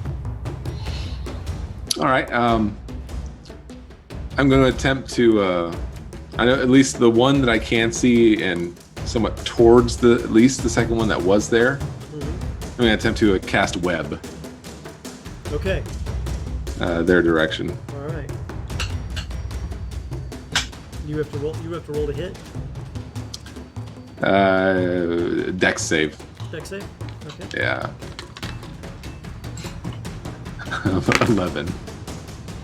Yeah, they completely dodge out of the way. These are very agile, shadowy black cats. Then I will continue to make the effort to distance myself between them. Okay, so you're attempting to distance yourself. Hold on 1 second. Luckily, the first one does not seem to get you, and the second one seems to break off and go back down the alleyway it was in the first place. But the first one is definitely in pursuit of you. Assuming he's still muttering new shirt as he's sprinting. All right. At that point, it now is going after you to attack you entirely. Does a 20 hit? Yes, it does. Okay, so you've been hit twice now, yet again, as the cat is now looking for a tasty meal. And you are hit with 7 and 8 points of bludgeoning damage. As if from nowhere, you've been hit. And it's like the cat hit you, and you saw it move to make some kind of hit against you, but something's not right. And then you realize it's like there's something shadowy like whipping away from the top of the cat. And you can't quite tell what it is. Estina, it's your turn. Well, I look around, and Marissa and Drusilla and Stottle are gone, so I just shake my head and I run up there. I dash once. Do I need to dash again? If you dash again, you will get to the door. Okay, so I dash twice. That's my action and my bonus action, and then I'm at the door and I'm done. Okay. At the door, you see Drasilia standing there, door open, kind of like taking in the scene as you come in. All right. Torgron, rolling off the ground, getting out of the way. You're on your feet in an instant, and what are you doing? I grab my potion from. I imagine it's like in the room. There's just a bag on the ground. I grab a potion, and then I misty step down the hall, like past through the door and down the hall. Okay. And then, if I can, I'll drink my my healing potion. I'll let you drink your healing potion as a bonus action, except that you can't misty step and drink a healing potion that way. So are you taking the healing potion as an action? Yeah, so you can drink a potion as an action. Okay, so you're misty stepping as a bonus action. You're drinking your potion as an action. Done. All right. You drink your potion. Okay. I will find out how much I heal momentarily. All right, so while he's rolling that, the beast within leaps immediately at the figure in the door, trying to pursue its prey. Drasilia, it's not attacking you. It's attacking the new person that just came to the door. Does a 16 or a 14 hit? If it meets, it hits, right? Yes. 16 hits, 14 does not. 16 hits. You take 4 points of bludgeoning damage, as if... But I saw it coming, right? Yeah. Okay, so I use uncanny dodge, so ha. Except that you didn't see it coming exactly. Where the creature is versus where you've been hit doesn't seem to match up. And you notice one other thing that's awfully strange.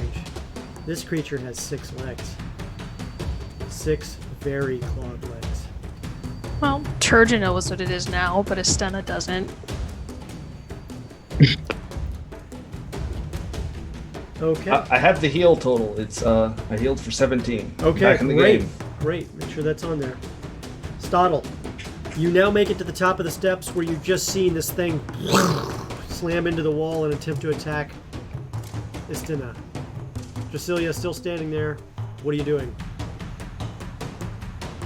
I'm moving forward to attack. Okay. You're going to move through the door to attack? Ooh, I thought it was okay. Yeah. I moved through the door. Okay. Attack. Yeah. Quarterstaff first attack. Does a 11 hit? An 11 does not. You have to roll a disadvantage to attack these also, by the way. So you would have missed at 11 anyway, so you don't even need to roll. All right. All right. Drasilia. Yeah, all right. Oh, wait. All you right. have 2 attacks, Yeah. right? Oh, go ahead. Yeah. Yeah, go for your second one at disadvantage. Well, it's an 11 again, so yeah. I It missed seems like those. when you try to strike at it, it passes through the beast in shadow. It's strange. Drasilia, what are you doing? Alright, so I move into the room and I'm eyeing this thing and I'm trying to decide the best way to go about this. So as I'm doing that, I cast shield on myself. Okay. And that's first level, and that adds +5 to my AC until my next turn. Okay. That's your action? That's my action. Okay. As you do that, a second beast jumps through the window into the room. There's now Straddle and Drasilia in the room physically with 2 of these beasts. And you're hearing some strange sounds throughout the building at this point.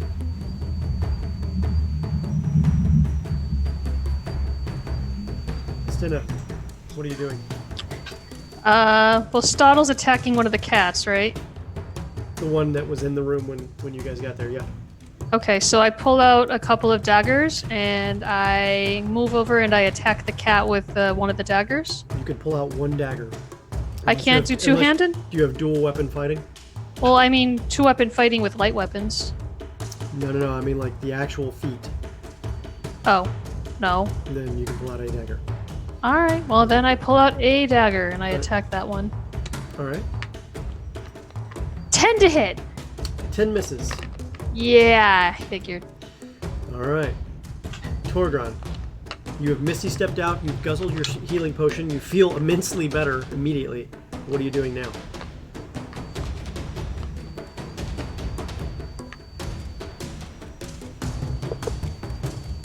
Oh, wait. I was muted. Do I notice anyone missing? I accidentally skipped Metis Rumflower. So, Metis, Oh, what are you doing yes. next? I'm gonna take my shot at the cat. Okay, you're taking your shot at the cat. Go ahead. Fire an arrow towards. 24. 24, and that's a disadvantage? Why do I have disadvantage? You'll find out. 17. 17? You hit. Yes. Okay. You see the cat suddenly snarl. So 6 on the damage, and with the swarm, I can push it 15 feet. So I'm gonna try to put some more distance between the two of us. Okay, so the arrow strikes But home, it's a and that's strength. when the bees can suddenly like hone in and try to harass it. It's a strength save. Strength save. What's the save need to be? 11. 11. Well, it rolled a 12. So total. So it's- I'm going to continue my my valiant fleeing. okay. So you've managed to flee without being in melee range. That's the good news. All right, Torgon. Sorry about that. Go ahead. All right. Do I notice anyone's missing? You're kind of Nope. busy, like. I'm busy drinking your surviving. potion. All right. Yeah. Now you turn around, you hear attacking sounds inside your room. Is there enough space for me to be at the door and get some Eldritch Blast in? You could go to the door and attempt an Eldritch Blast. Yeah. Okay. So the first one is going to be a 16. That's with disadvantage. 16 with disadvantage hits. Okay. And the next one is no. That one's not hitting. It rolled a 2 on the dice. All right. No. Damage. Once you hit, you no longer have disadvantage. Oh. Oh well. I don't know which one of those. Those are at the same time, so I'll just reroll. No. 11. 11 misses. So the first attack hits, the second attack misses. And we got just 4 damage. 4? 4 force. Okay. Yep. It hits, and it just grazes it as it dodges around. It now attempts to leap back onto Anna. 16 and 22. Do those hit? Both of them hit.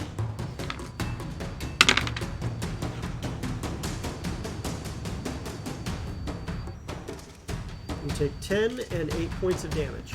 Do I get to have either of those perchance? You do, because it's from the one that just got hit by an Eldritch Blast. Excellent. That's much better. Stoddle, now knowing there's 2 of them in the room, I'll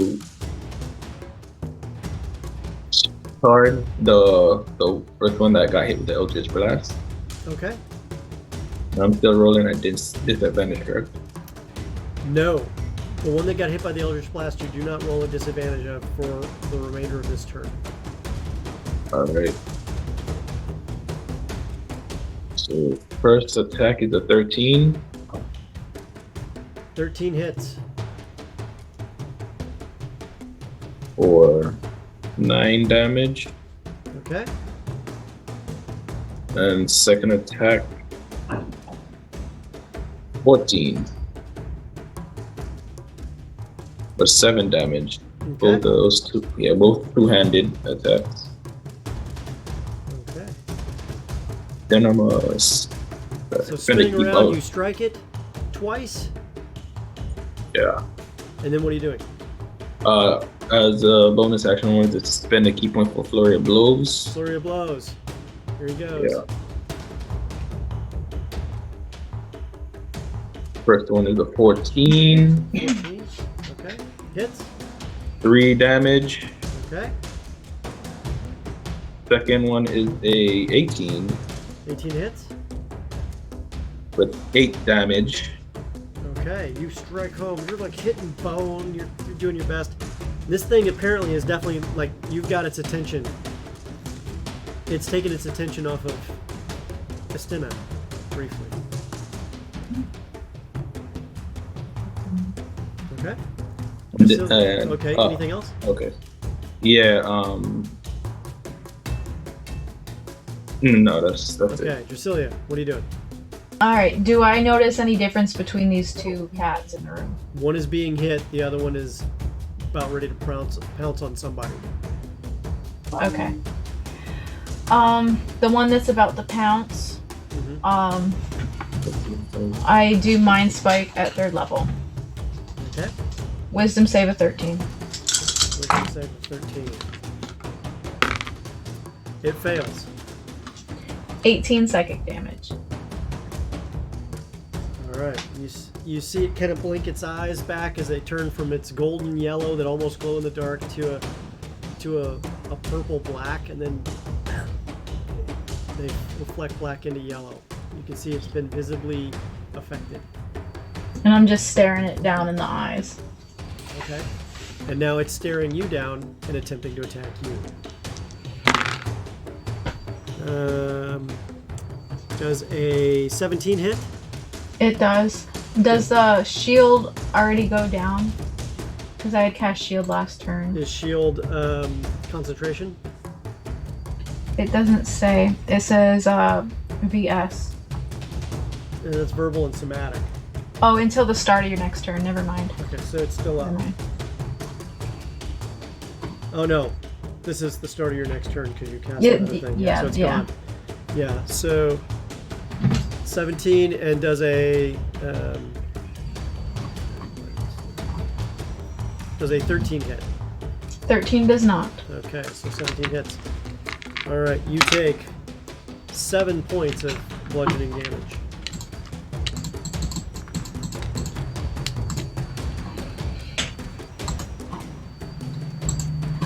Metis, you've put 15 feet between you and the big cat. You are 10 feet away from running around the corner and getting down an alley, should you choose to do so. However, you get the feeling it's faster than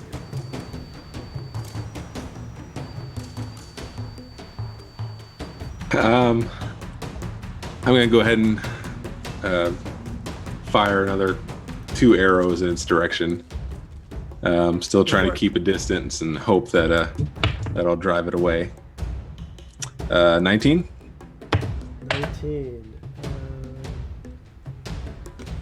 19 hits. Oh, 19 that's a hit. disadvantage? Yes, because I'll take the 2 rolls. The other one was 26. Okay, yeah. I just need to know if it was a disadvantage. Okay, you're good. 19. Good shot, man. Good shot. That would be 14 damage on that one. 14. Wow. Okay.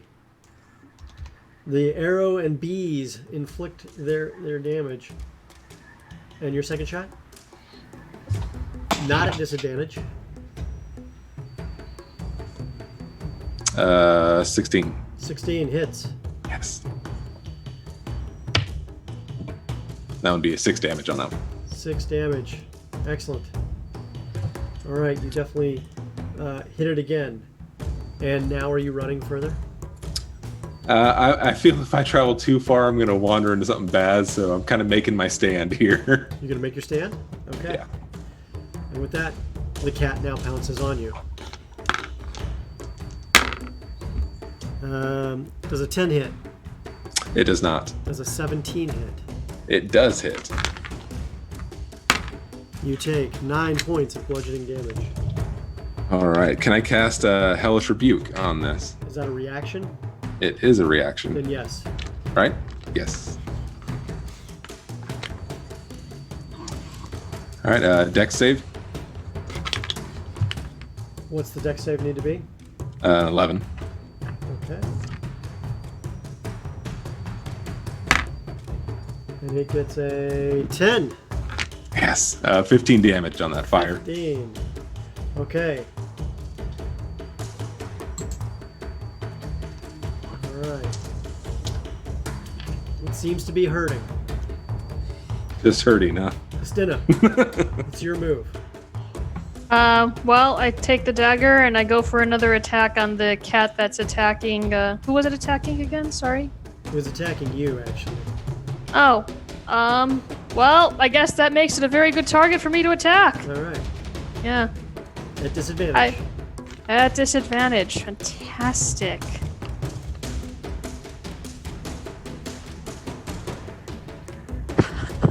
$16. 16 hits.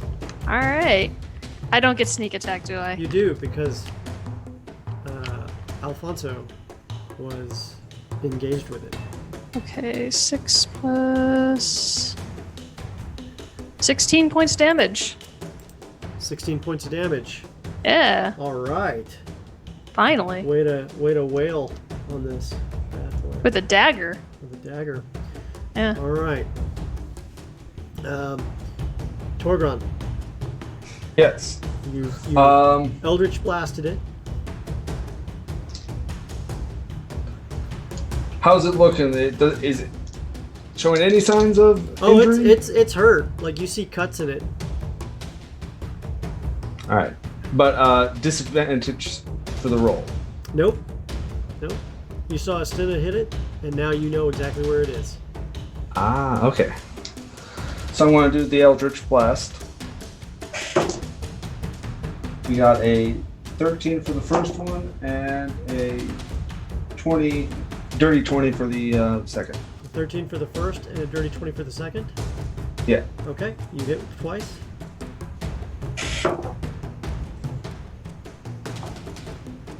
Uh, 11 points of force damage. Okay. And I will stay where I am. Okay. Stottle. You just saw Anna cut in really good on the one that you were attacking. What are you doing? And you're muted. Yeah. He's gonna start. I'm gonna charge it and try to finish it off. Okay. And I can say exactly where it is. Right. So 11 first attack. Misses. Second attack 11. Misses. And with that, it's now going after Estina, hoping to hurt the one that's hurting it the most. Does a 14 hit? Nope. Oh, excuse me, does a 16 hit? Yes. Okay. So if a 16 hit, the other one definitely hits. Luckily, it's not a natural 20. And you take 8 and 6 points of damage, respectively. Do I cut this in half or not? You do.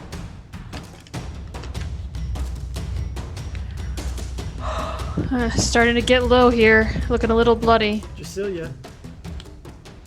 Alright, the one I'm engaged with. Let's do Mind Spike again. It seems to be doing its job. So I stare at it and just cast it again. Okay. Wisdom save 13. Wisdom save 13. And it passes. Half a 16. Okay. It shakes off and narrows its eyes at you and immediately makes a move to pounce. Once more. Does an 8 hit? It does not. Does a 17 hit? Yes. And you take 8 points of bludgeoning damage. Ow, that one hurt. Metis, the cat appears to be looking you over. It's moving side to side, its tail flickering. Shadowy things off of its back appear to also be flickering, as if waiting for the next opportunity. What do you I got at this point a nasty sway going, as I'm pretty destroyed here. You could always jump through a window and get back into the inn. I thought I'd Desperation gotten moves too are awesome. far. I thought I'd gotten too far for that. Nope, there's a window on the other side of the front chimney there, to your right. Okay. However, it will hurt you. What hasn't? But let's go ahead if and you do that, it's going to get an opportunity attack on you. let's go ahead and take a shot at it. Okay, so you're going to take the shot? Take the shot. Disadvantage. Disadvantage? 13. 13 hits. Yes. All right. Just hits. Oof. 10 damage on the shot, and I'm going to use the swarm to try to push it away from me again. Okay, what's the strength check So it needs to make? strength 11. Yeah, it just crushes that, dude. It just walks right through the bees. It ignores them. It now knows the source of the bees, and it's... And now it's... Are you going to use anything else? Are you going to do any movement? I'm not going to take that opportune. It's now coming for you. It jumps at you. Does a 15 hit. It does. The other one misses automatically, I can tell you that right now. You take 7 points of bludgeoning damage. Okay. I'm doing great. Doing great. Stina, dagger in hand, Yes. bloodied. What are you doing? Going for another attack on that evil cat that keeps trying to kill me and my buddies. Let's just try to get past you to get to a certain dwarf with old used clothing. I see. Attack at disadvantage. Oh, damn, because that was a natural 20. Oh well, I still have a 25. How'd you get a 25? 18 plus 7. Okay. Yeah. I rolled an 18 and a natural 20. Okay. Okay. Good show. So 5 plus... And I get sneak attack, right? You do. 12 points damage. Okay. It's hurting. It's hurting. Estina. Shifting position. You see Torgron start to make a decision. Torgron, what are you doing? Did you skip me again? No. No. You're after Stottle. Okay. You mind spike somebody. The one that's hurting, I'm going to fire a another pew pew Eldritch Blast. So you reach forward, fingers extended, attempt to Eldritch Blast the one that's fighting Stottle. Yeah, Stottle and Estina. Okay. Yeah. And is it at disadvantage? It's a disadvantage. No, because Estina hit it. So you guys. Because it really matters with what I rolled. Yeah. In that case, the first one is a crit, and then the second one is a 15. Both hit. Okay. Here we go. Is it enough? 21 points of force damage. How do you want to do this? Oh, yes. I imagine that the first bolt, like one, instead of like the old adage right between the eyes, one bolt into each eye, and then just its brain takes all the damage and it lies there limp. Well, both bolts certainly go into both eyes, and you watch its head almost, and then it fades into shadow. And it's gone. And that's my turn. Stottle, the beast you were fighting is now gone, faded into shadow. Torgron is one scary guy when he starts using those green-blue witch bolts. However, what you also see is another very large cat is attacking Drasilia quite closely. And now you no longer have anything in the way in the room from you getting over to support them. Because you guys are keeping these cats in the room while you fight them.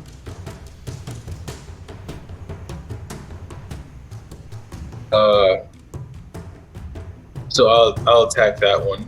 Okay? So So, and is it a disadvantage? It's a disadvantage. Its first attack is a great 14. First attack is a 14. Okay. 14 at disadvantage hits. Yeah. All right. So that's a two-handed. I'm going two-handed. So that's 10 for the first attack. Okay. Second attack is going to be a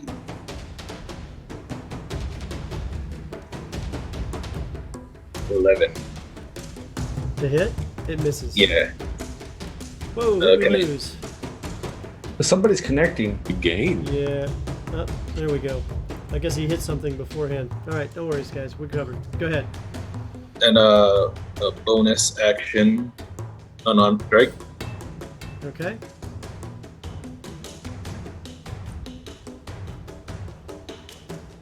Uh, 12. 12 misses. Oop. All right. Well, yeah, just 10 damage. Okay, Drasilia. Stottle All has right. just moved in to flank the beast, and you are now attempting to do. I'm gonna use bonus action and use a sorcerer point, get a 3rd level spell slot back, and do the mind spike again. It's working, so let's keep going with it. Okay. Wisdom save 13. 13.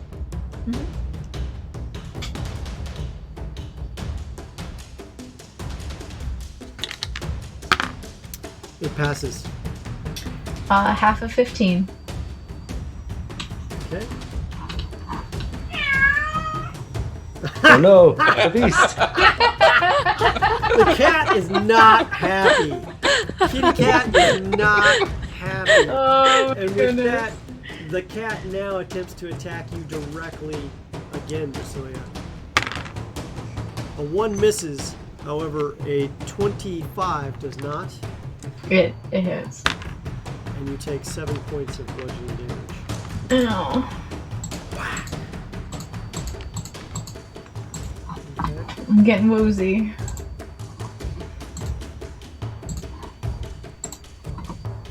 Alright. My bravado's starting to fade, Yeah. along with my Meatus consciousness. Rumflower. Beaten I'm and going to- bloodied. I'm going to attempt to blind it with the darkness spell. Okay. Okay. And from that point forward, sort of stagger and try to throw myself through the window into the inn. Okay. Alright. So, darkness, you go. And say whatever strange invocation that you need to call upon nature to drop darkness and shadow even further upon this cat. And you see the area before you where the cat is wreathed in shadow once more. And you must make a athletics check to go through the window. Good times. Oh, 19. You crash through the window. All of you hear windows breaking from downstairs, and you hear boom, boom, boom. And you rolled so high that not only do you crash through the window, but you land on your feet, ready for action, bow drawn, arrow knocked, and facing back out the window as if the creature may come through the window at any moment. All right. Estina. I go for the cat attacking Drasilia with my dagger. Okay. Oh, is this a disadvantage? Yes, it is. 18 to hit. 18 hits. Apparently I was saving all my good rolls for this fight. 7 plus 20 damage. Yeah. Very nice. Nice. I might not die. Okay. From there, you then crack back with your knife. You've definitely jammed it into some ribs, and you see it kind of. It's yellowed fangs dripping with some type of black saliva-like substance.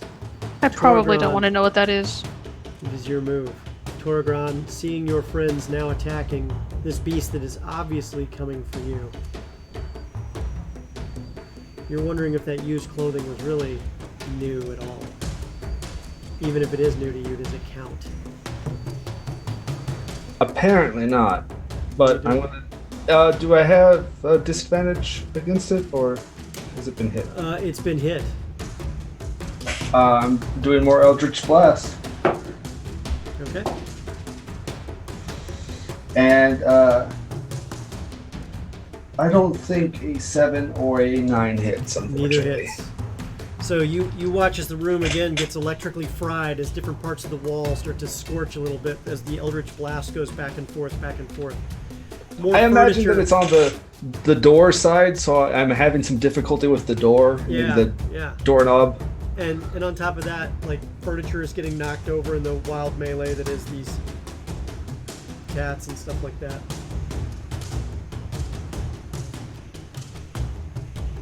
Stottle, it's your move. Alright, so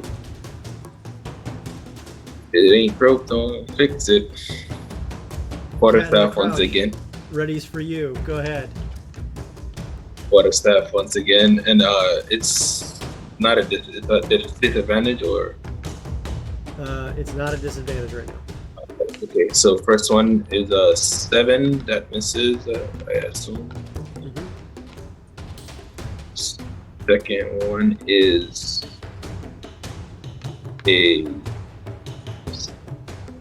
21. 21 hits. Okay, so one-handed 3 damage. Then I'll spend a key point Okay. for Fury of Blows, and the first attack is 22. 22 hits. 7 damage, and I'll use a second on a strike for a healing hand on Priscilla. Yay! I might not die. The hand of healing. So that's 2 plus 2, 4. That still counts. Thank you. And with that, There. the cat then immediately moves to make an attack, one against Anna and one against Drasilia. Anna does a 17 hit. Yes. Drasilia does a 22 hit. Of course. Okay. Anna, you take 4 points of bludgeoning damage. Can I cut that in half? Yes, you can. Woohoo. Drasilia, you take 11 points of bludgeoning damage. And I'm down. Oh, check that. I added that wrong. I got the bonus wrong. You take 9 points of bludgeoning damage. I'm still down. Okay. I thought you were gonna make it higher, Reed. No. I misadded. I gotta make sure I'm on track with this. I thought the cat went after me, but that's cool.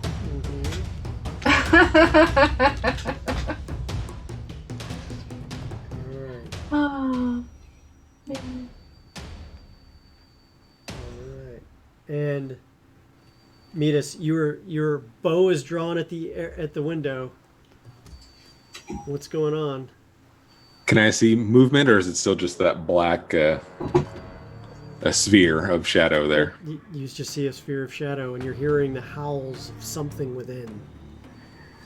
I'm going to use this moment to Some of your cure bees my... are like disorientedly flying back out of the shadow, and then they immediately fly towards you once they've made their way out of the shadow themselves. I'm going to use this moment to cure wounds on myself. Okay. And attempt to shuffle towards where I believe the group. You're hearing like Be. all sorts of. And you look up and you're seeing 2 of your friends like standing in the stairway area, and you're hearing explosions and ah, I'll attempt arrows, to you stupid attempt to black cat, regroup stuff close. like that. So, all right, so you start hobbling your Well, way towards like, the stairway. let's say the stairway. Let's say we'll stop at the stairway, Okay. not where the concentration of them Okay. are So you're just stopping at the close bottom of the to. stairway or the top? Well, you can stop at the bottom of the stairway from where you're at. Yeah. Because you're at just the complete other end of the town. All right. Good. And I've got to check to see if... Okay. No. I just had to roll something. Alrighty. Estina, cat in front of you. Well, one more time with the dagger. Okay. Do I get sneak attack if I hit it? It is engaged with Stottle and Drasilia. Am I at disadvantage? You are. Damn, 12 does not hit, does it? 12 does not. Boo! You also don't get sneak attack if you're at disadvantage. I forgot. Which means I need to add a whole bunch of... No, I'll let it go this time.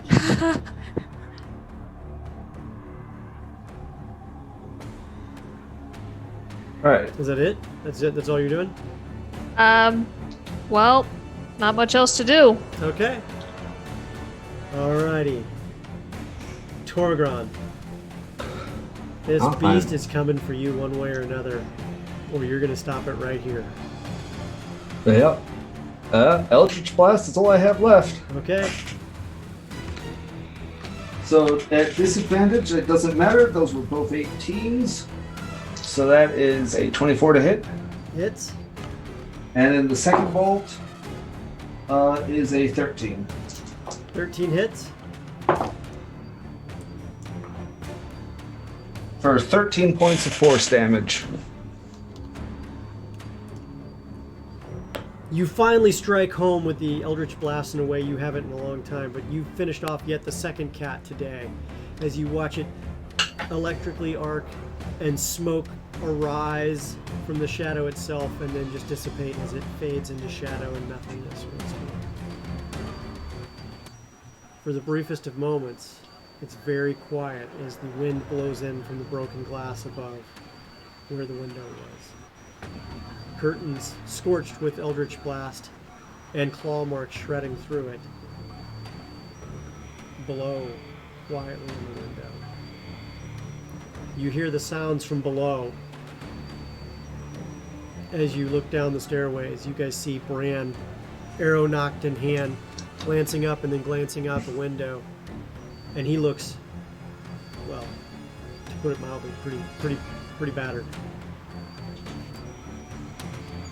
What are you guys doing now? Can I, in the time, make my way up the stairs, at least close enough to Drusilla? Well, you can make your way up the stairs. Let's see here. Torgron, you just went. Stottle, what are you doing? I was gonna do a medicine check on Drusilla, see if I could stabilize her or get her back up. Okay, so Drusilla on the ground, bleeding, and apparently knocked about. Go ahead and make a medicine check. Me? Seven- Or him? No, 17. Yeah. Stottle. 17? Yeah. You managed to get her stabilized. So she doesn't have to make any death saves at the end of this turn. Drusilla, you are still unconscious, but you are stable. Okay. Metis, you make it to the top of the steps. Estina and Torgron, I need you guys to make perception checks really quick.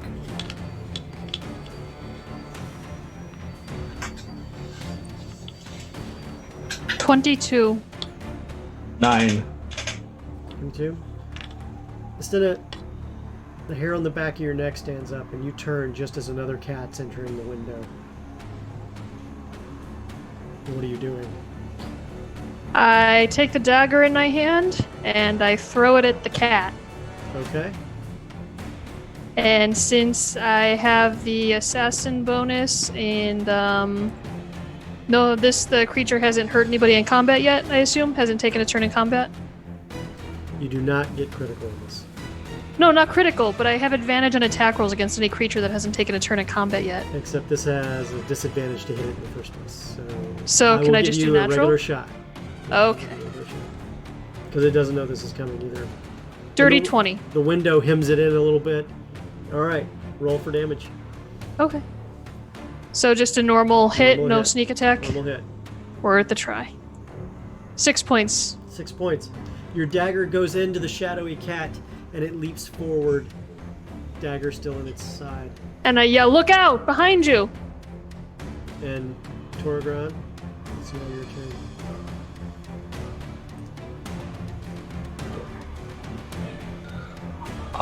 So I'm still just out of the room, right? No, you've stepped in. Okay, I've stepped in. Okay, just make sure. So I But you're turn right in an the Eldritch doorway. Blast. Okay, And, Eldritch Blast it. So standing over Stottle and the fallen Drasilia, you just as Anna turns to throw a dagger into the beast. 13. 13 just hits. And then the next one's without disadvantage is also a 13. Both hit. We both rolled a 1 on the damage dice, so 2 damage, All right. force dice. Almost not even as if it didn't hit. Bah humbug. You were busy doing a medicine check, but I will have you kneeling at Marissa. What are you, or not Marissa, at Drasilia? What are you doing? I will use my action for another hand of healing. Just gonna keep up another hand of healing. Okay. Yeah.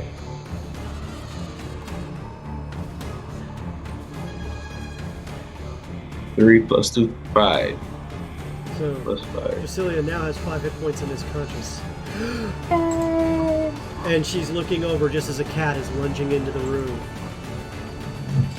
As far as you're concerned, it's the same one that beat your ass earlier. What are you attempting to do?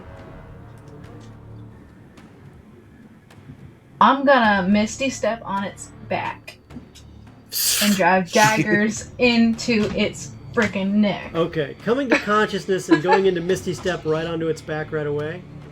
Yes. All right. I'm gonna have you make an athletics check on that because that's a bit of a skill there.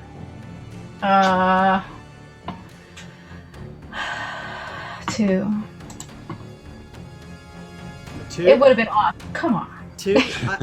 I normally I'd give this to you, but instead you go boom, boom. Well, that would have been cool.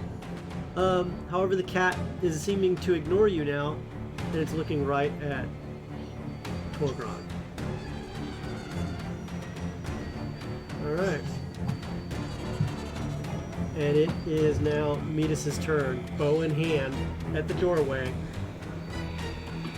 Can I go ahead and use a Stottle as a steady and just sort of rest myself on that shell and fire off a No. couple? But you can fire through the doorway. Okay.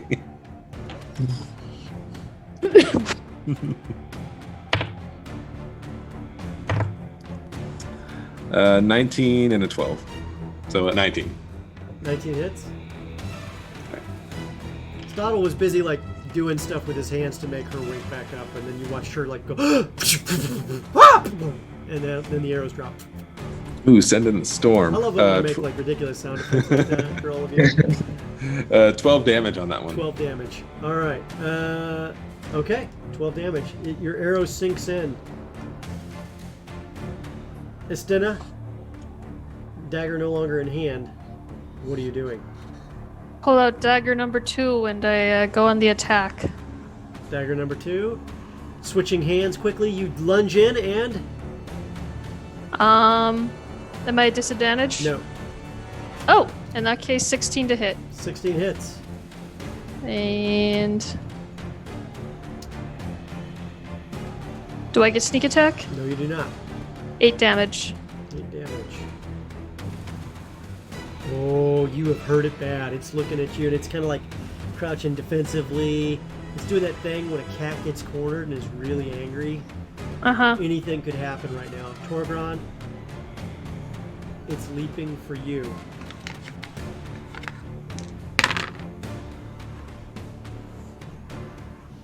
A natural 20 and a 26. You take 7 points.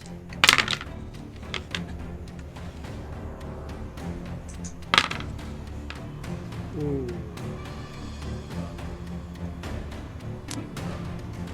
And 18 points of damage. I am still standing because that was one good potion. Wow. Wow. I would have lost that bet. Torgon, what are you doing? I'm a warlock. I'm gonna We do Eldritch what we do Blast best. once more. I'm gonna just pull another trick out of my hat. Eldritch Blast Am I at again. disadvantage or it's No, been you hit don't. recently? It's already been hit.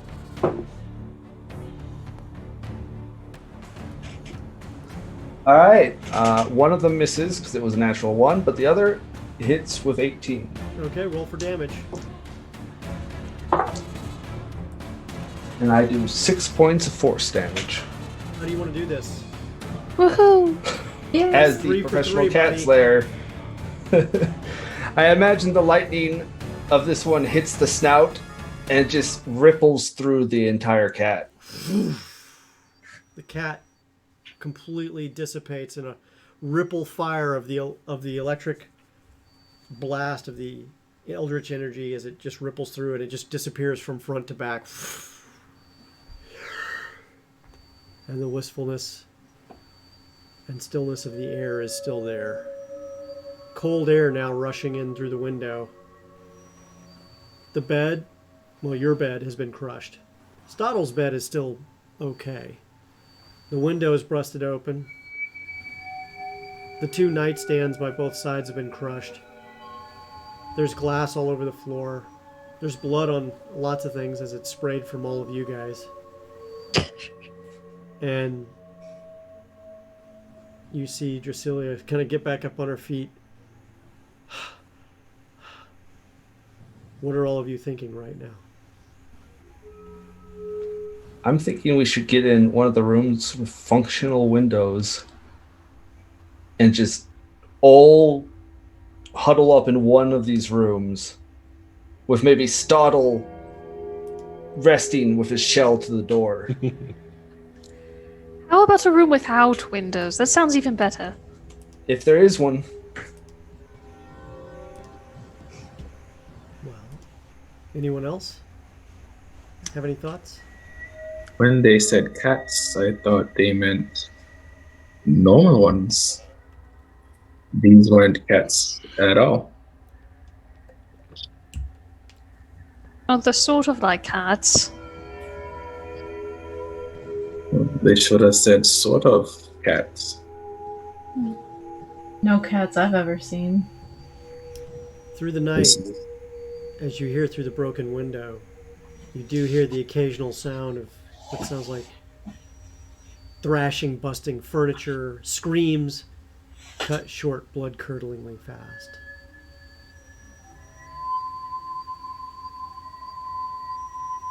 And then it's gone. The moon, not quite a full moon anymore, begins to go down. Do you guys decide to sleep in a room for the night? Mm-hmm.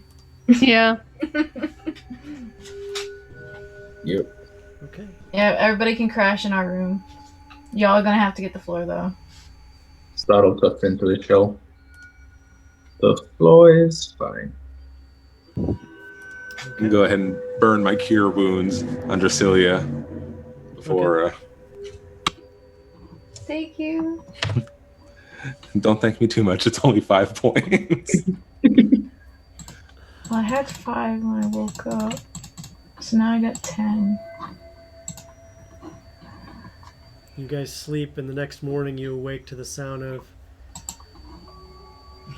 well, weeping outside the front doors of a few places. A chilly fog has descended upon the town, and you can see it, the town throughout the fog, but not far through the town. Most of the townfolk have managed to escape this night thanks to the burgomaster's gift. An old man living on the outskirts of town with no living relatives was apparently forgotten, and the cats ate him whole. You see not very many people walking the streets. No one seems to be... Well, you see some kids going, but why can't we eat, Mommy? And they're doing menial tasks. I'm so hungry.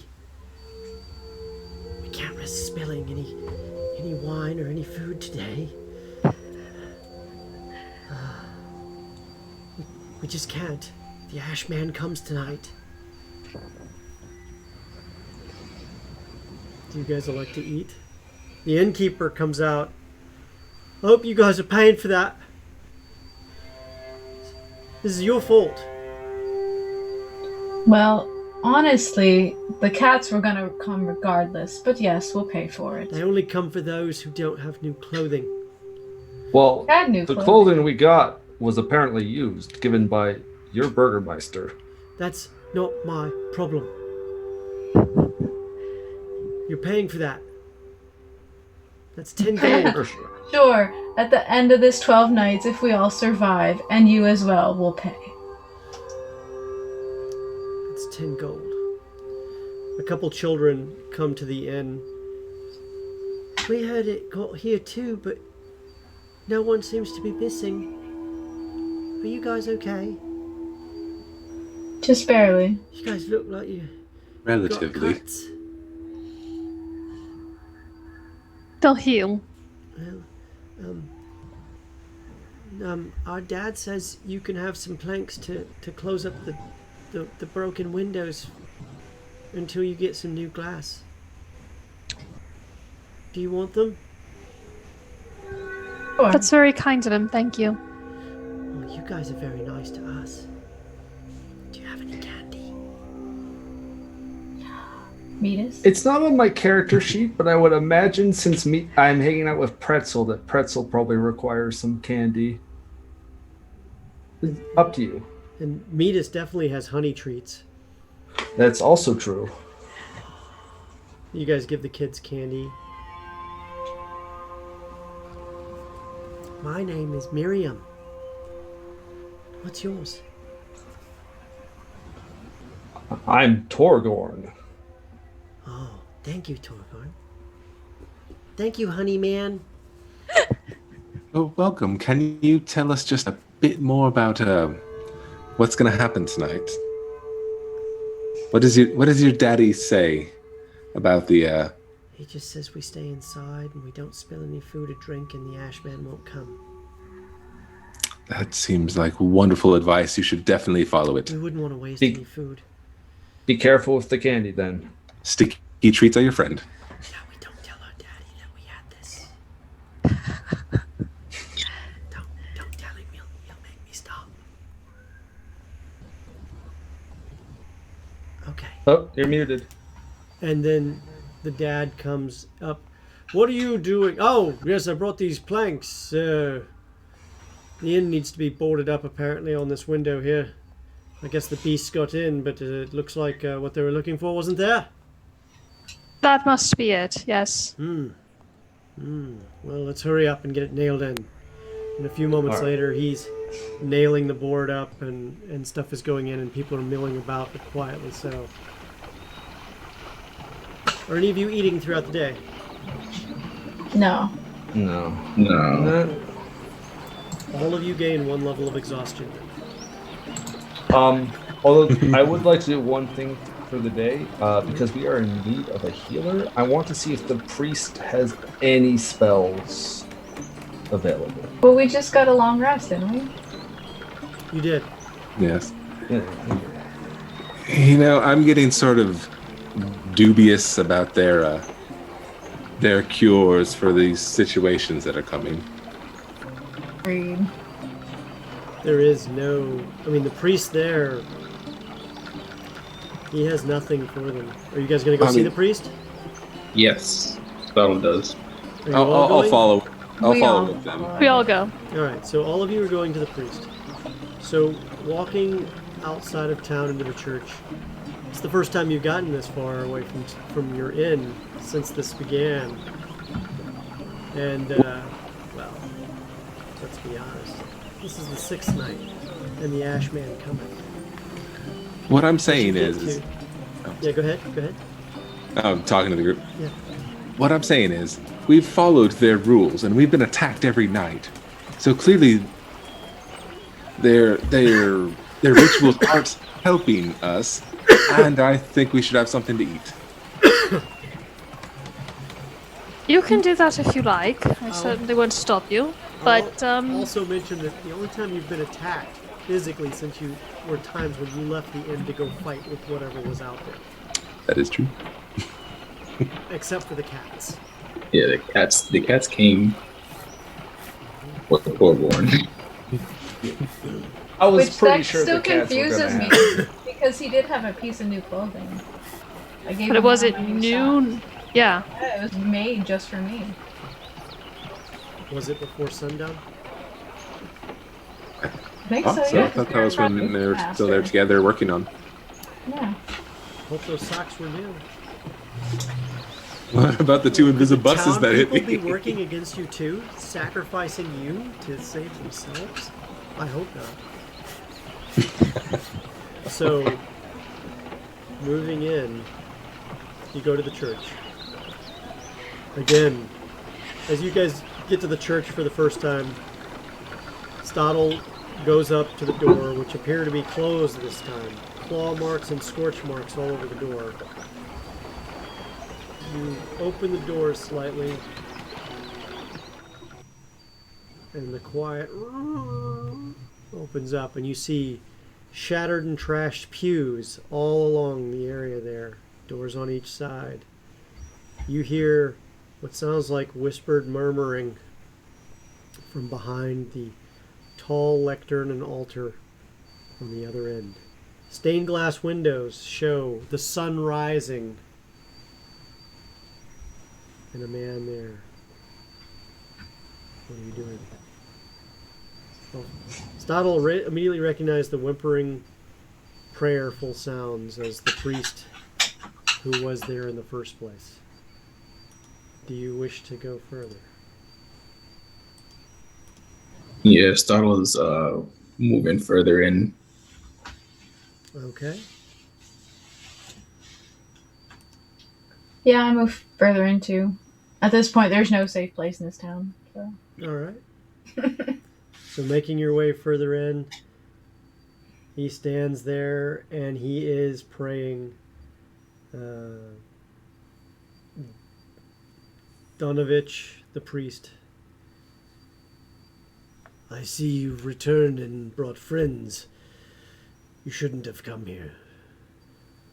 And why is that? The beasts for the next few nights will be coming here every time to try to get in. Why?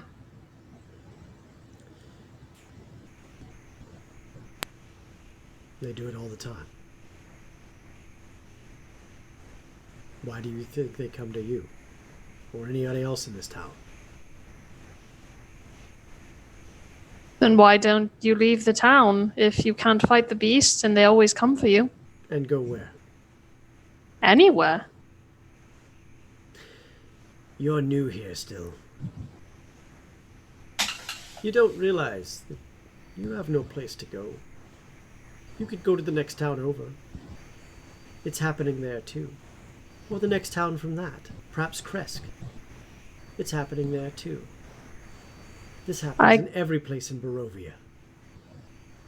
Why don't leave Barovia? You can't leave Barovia. Why not?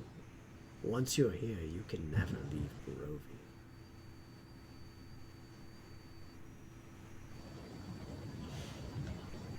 If you do, I don't like that. the mists will poison you slowly. I've seen people. I've watched them from a distance as they go into the fog, the mists. There are still ghost riders in this woods that, well, they choked to death in the mists, and now they're destined to forever ride through the area, the valley, seeking an escape that will never come.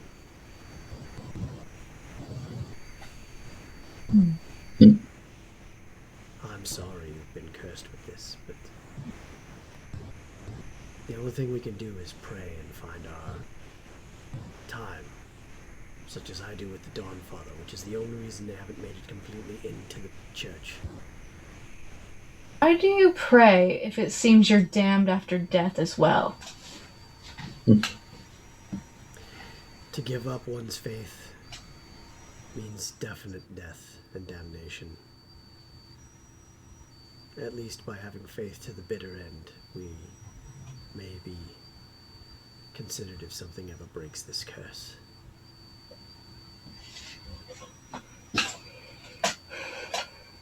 There's a dwarven saying that it can always get worse. Oh, well, indeed it could. But I have nothing for you here.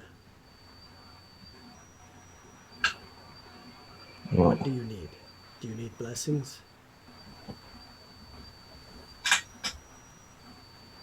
I just came to make sure that you're doing all right.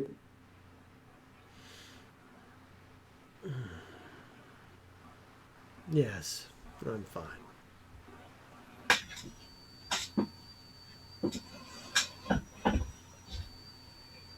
What's about for tonight and the other nights? Well, the Ashman comes tonight. That's the thing you need to worry about, is whatever's happening that night. He comes for those who waste food. Or spill wine. What does he do precisely? He kills you. I don't know exactly how he does it. I've never been alive to see it. I've only been here. Very no few one comes. people see it. But he kicks in the doors and then they just find the burned, charred bodies. He leaves ash.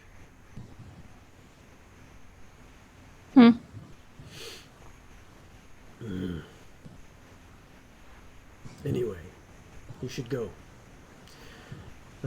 Some of you appear to be injured. Do you need help? if you can provide such, yes. Who's hurt? I'm at 22 after the long rest. Is anyone lower than that? That's around half for me. I'm good. I was squishy to begin with. Okay. That'll put me about a 35 after the rest. Okay. So, over here. All right. So he puts his hands upon you, Caleb, and he gives you 9 points of healing. He puts his hands upon Bran and gives you 10 points of healing. And he looks Because you were 1 point gooder than me. at Estina, goes, "You're not injured at all." Yes, I could use some healing if you're able to, if you're up to it. And he gives you 7 points of healing. Thank you. He looks at Alfonso. I am fine. Well, The odds have been merciful. very well, very well. That's all I have. That's all I have. May the Dawnfather bring you blessings, and I wish you well. Good luck. And on the way out, if there's an offering box, I'm going to put There 20 is. gold in it. There is. All right. And it's very empty. So you hear all of your coins. May the Dawnfather bless you. I'll I go drop ahead one and put- gold in there as well. How much? Just one. Just one? Okay. I'll put 10 gold in it. All right.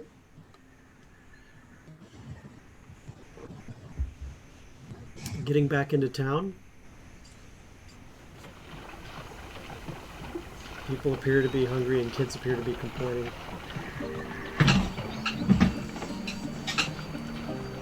Miriam comes by and says, "Thanks again for the candy." I asked Miriam, where do you live, dear? Me? And she points down the long road. She goes, "I live in the house 4 doors down that way."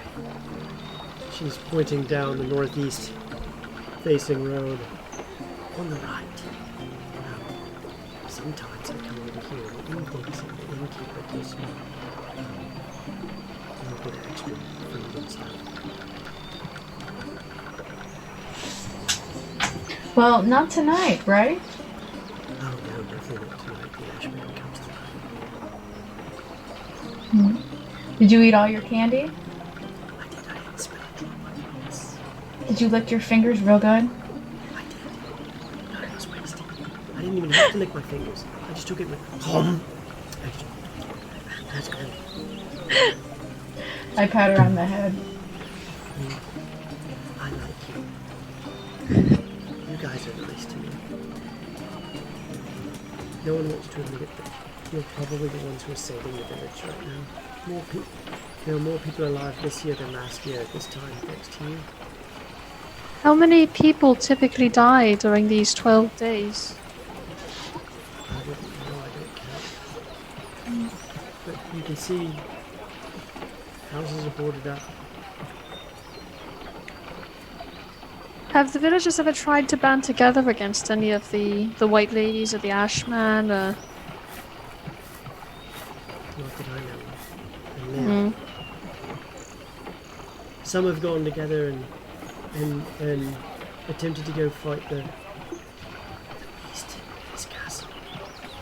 And she points, and in the grey, you do see mountains and trees and mist, but you can't see whatever it is she's talking about.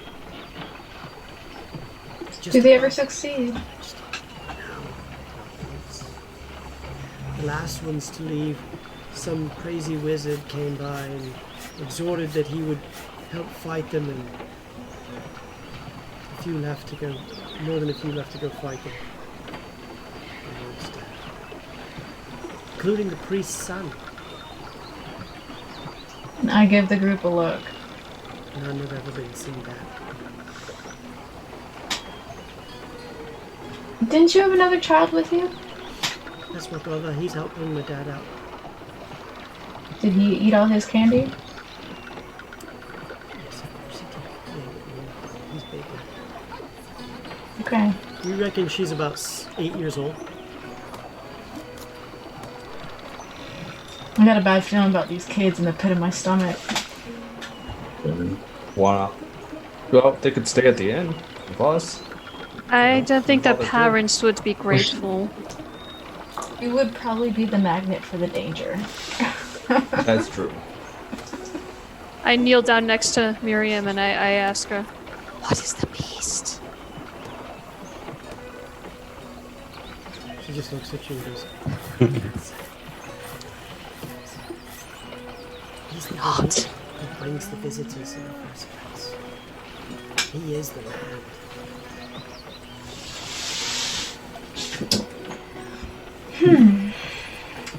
And so I walk away from the child and I tell her, thank you.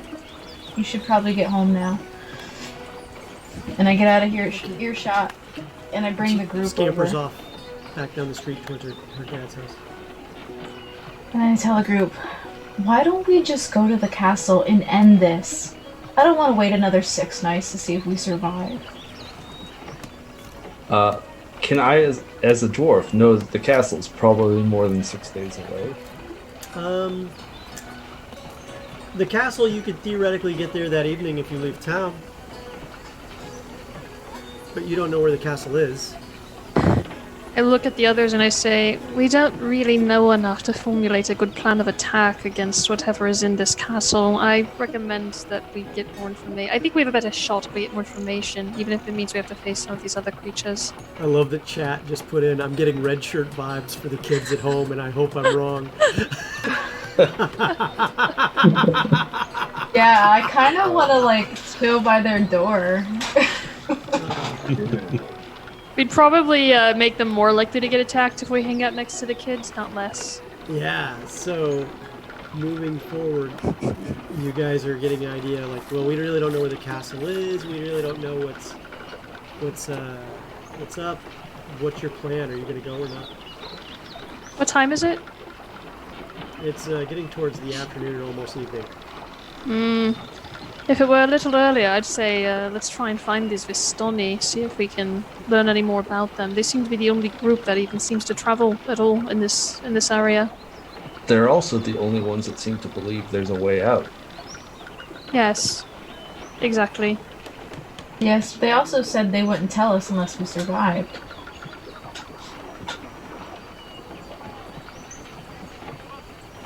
Oh, then I suppose we have to survive.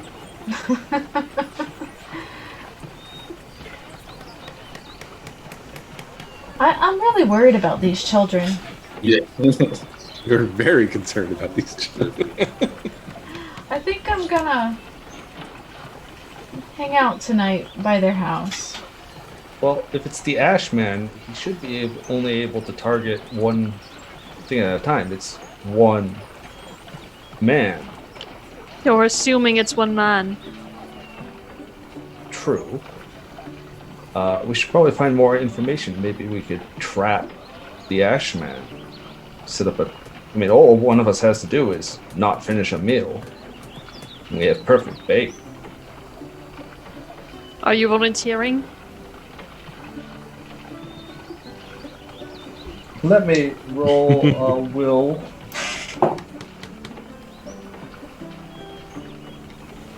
Chaotic good.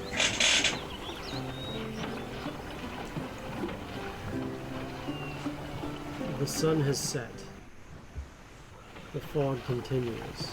All right. Well, if the sun's setting, I guess I wouldn't have voluntarily. Are you guys volunteering to sit outside that little girl's house? I am. I strongly recommend against that. Let me tell you what happens when you sit outside.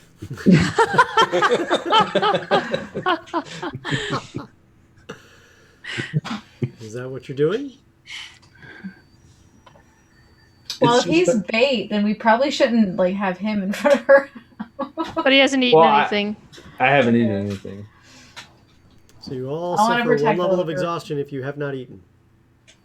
Okay. I'm going to say I ate. I'm going to say I've been eating a little, I guess, if we just the honey trees or whatever. If one I of have. us is gonna do it, I'll join in. All right. And for a penny and for a pound, I guess. I'm wearing my cloak of elvenkind and I've got the hood up. Damn it! Nothing has protected us. Because why should I make it these easy nights. on whatever attacks us tonight? So, yeah, we all. I'll put on my skull mask. Do we? I guess there goes the exhaustion, Okay. right? Yep, you have no exhaustion then. Okay, then I don't think we should hang out for a little girl's house now. See? Wait, So worst case scenario, we're a lovely big target for the Ashman, and he'll ignore the children. Best case scenario, food eaten is not food wasted, and he won't show up. As you guys stroll back into the inn, dusk descends. As the final light blinks out, as the sun goes below the mountains, you hear the lone, solitary hoofbeats start to pierce the silence of the misty streets. A lone figure in a dark, hooded set of robes, riding a fiery horse, enters the town. Trotting carefully, he continues on past the inn from the west to the east. Or from the east to the west. Excuse me. No, west to east. Sorry, I messed that up. West to east, and continues down the main drag, out of your view, from the inn itself. Follow him. At some point, you hear the sound of wood splintering, and, well, screams.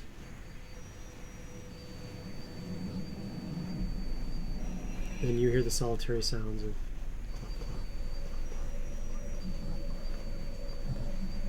Let's go take this guy out.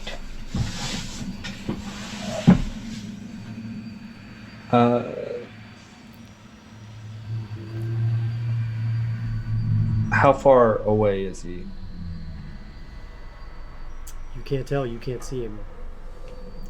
All you know is you're inside the building and you're talking, and you just heard a distant sound of wood splintering, a few screams. A few minutes later, the solitary sounds of a horse clopping away, distantly.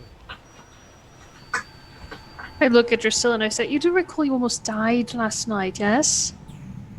I'm going to die anyway, regardless. But I'm you gonna could take die later. Many of these things are just possible. Those of us with extra abilities are tasked with this. These things should not exist in this world.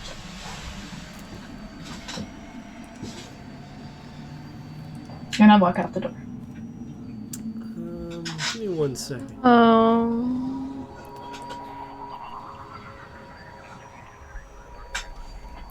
Okay. So you walk out the door into the mist-shrouded streets. And you look up and down the streets, and it's dark. With only a little bit of moonlight playing along. You see nothing.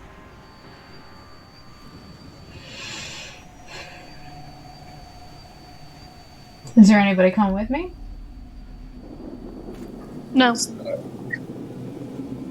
is. Kristona's had her fill. I go to little kid's house. So you start walking northeast towards the little kid's house. Mm-hmm. Okay. As you get there, you see there's already a door that's been kicked in across the street from the little kid's house. And you hear sobbing from within.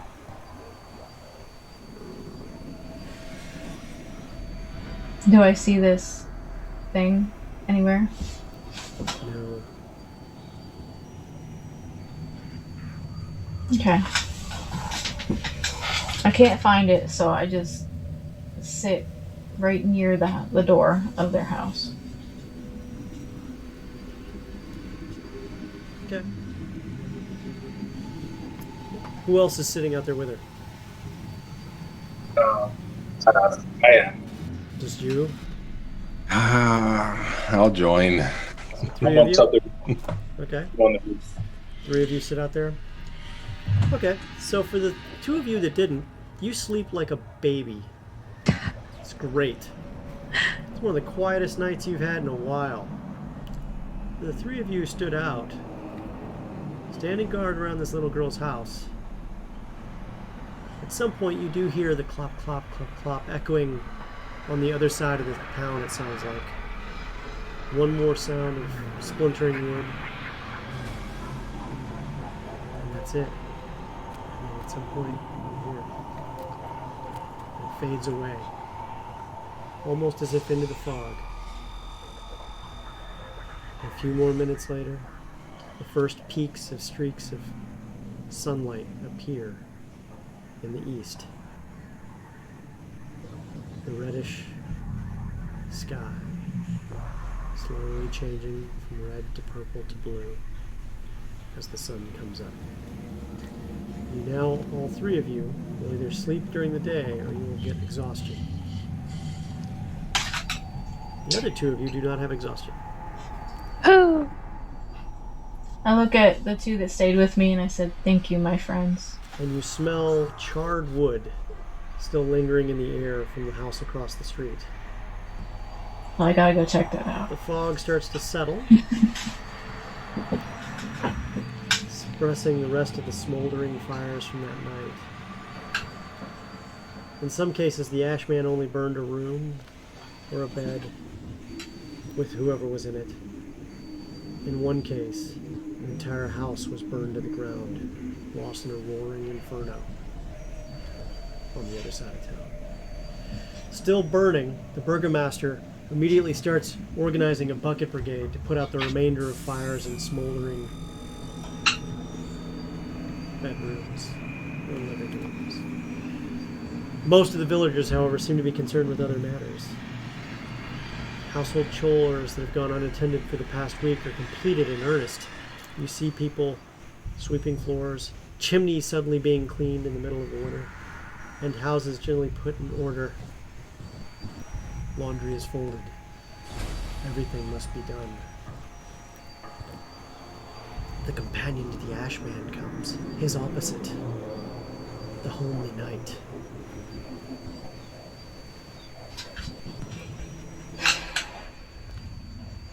Ready to head back to the tavern? And you guys head back to the tavern on the 7th day. And with that, we conclude the episode of 12 Nights in Barovia. And we'll see. We'll see. Thank you guys for coming in today. Thank you guys for watching. For those of you really quick, can I get from Anna, Caleb, Alfonso, Marissa, and Bran to once again introduce yourselves? Go ahead and talk about the other shows you're on, if you have them, or what your cool thing is that you're doing that you want other people to know about, as well as your social media handle where people can find you, if you could, please. So starting with Anna. My name is Anna. I go by the handle AmberAnna391. You can find me and that on Twitter, Instagram, and Discord and Twitch. I normally play in our Thursday night game, Whiskey, Magic, and Destruction. I'm the neighborhood rogue there, too, an arcane trickster. Unfortunately, we're on hiatus right now, but hopefully we'll be back up again soon. Caleb? I'm Caleb, also known as Dice Ogre on Twitter, and I do a lot of homebrew and drawings, and they're all there. So yeah, and you're a great member of the community that actually hung out, and you got a shot to do one of these streams, and you've done awesome, by the way. I might add. Thank you. Alfonso. Hey, I'm Alfonso. You can find me on Twitter and Instagram at _SundanceSid. Brand new to the tabletop gaming world, but having a lot of fun. Hope to go further on in it. Awesome. Marissa. I am Marissa, and I am on Twitter and Instagram at Captain Valissa, and I play as Captain Valissa in our D&D stream on Twitch and YouTube. You can find us at FantasyFyx. And that's twitch.tv/FantasyFyx. And that's Fix spelled with a Y. Y. Y, right? Correct. Okay. And Bran. I am Bran the Blessed. You can find me on Terrible Parties channel on Twitch. And we are running Emerald Endings. It is a Pathfinder game. And the team is glorious and they're doing awesome. And I'm lucky to be their game master. Awesome. Hey, why don't you go ahead and type in Terrible Parties Twitch channel as well. I just typed in Fantasy Fixes as well. And I'm Reed. I'm on Whiskey, Magic, and Destruction as the Dungeon Master. I'm also, on other shows as needed, and I'm often on That Many's Paint Show and the Games Tavern Happy Hour as well. If you get a chance to come out and check us out. We are always excited to see the community grow and join in some of the fun. So thanks a lot, guys. If you can, hang out on Discord if you can. But in just a few more minutes, I think we've got another show coming. So, alrighty. Take care, everybody. Bye. Bye. Thanks for tuning in.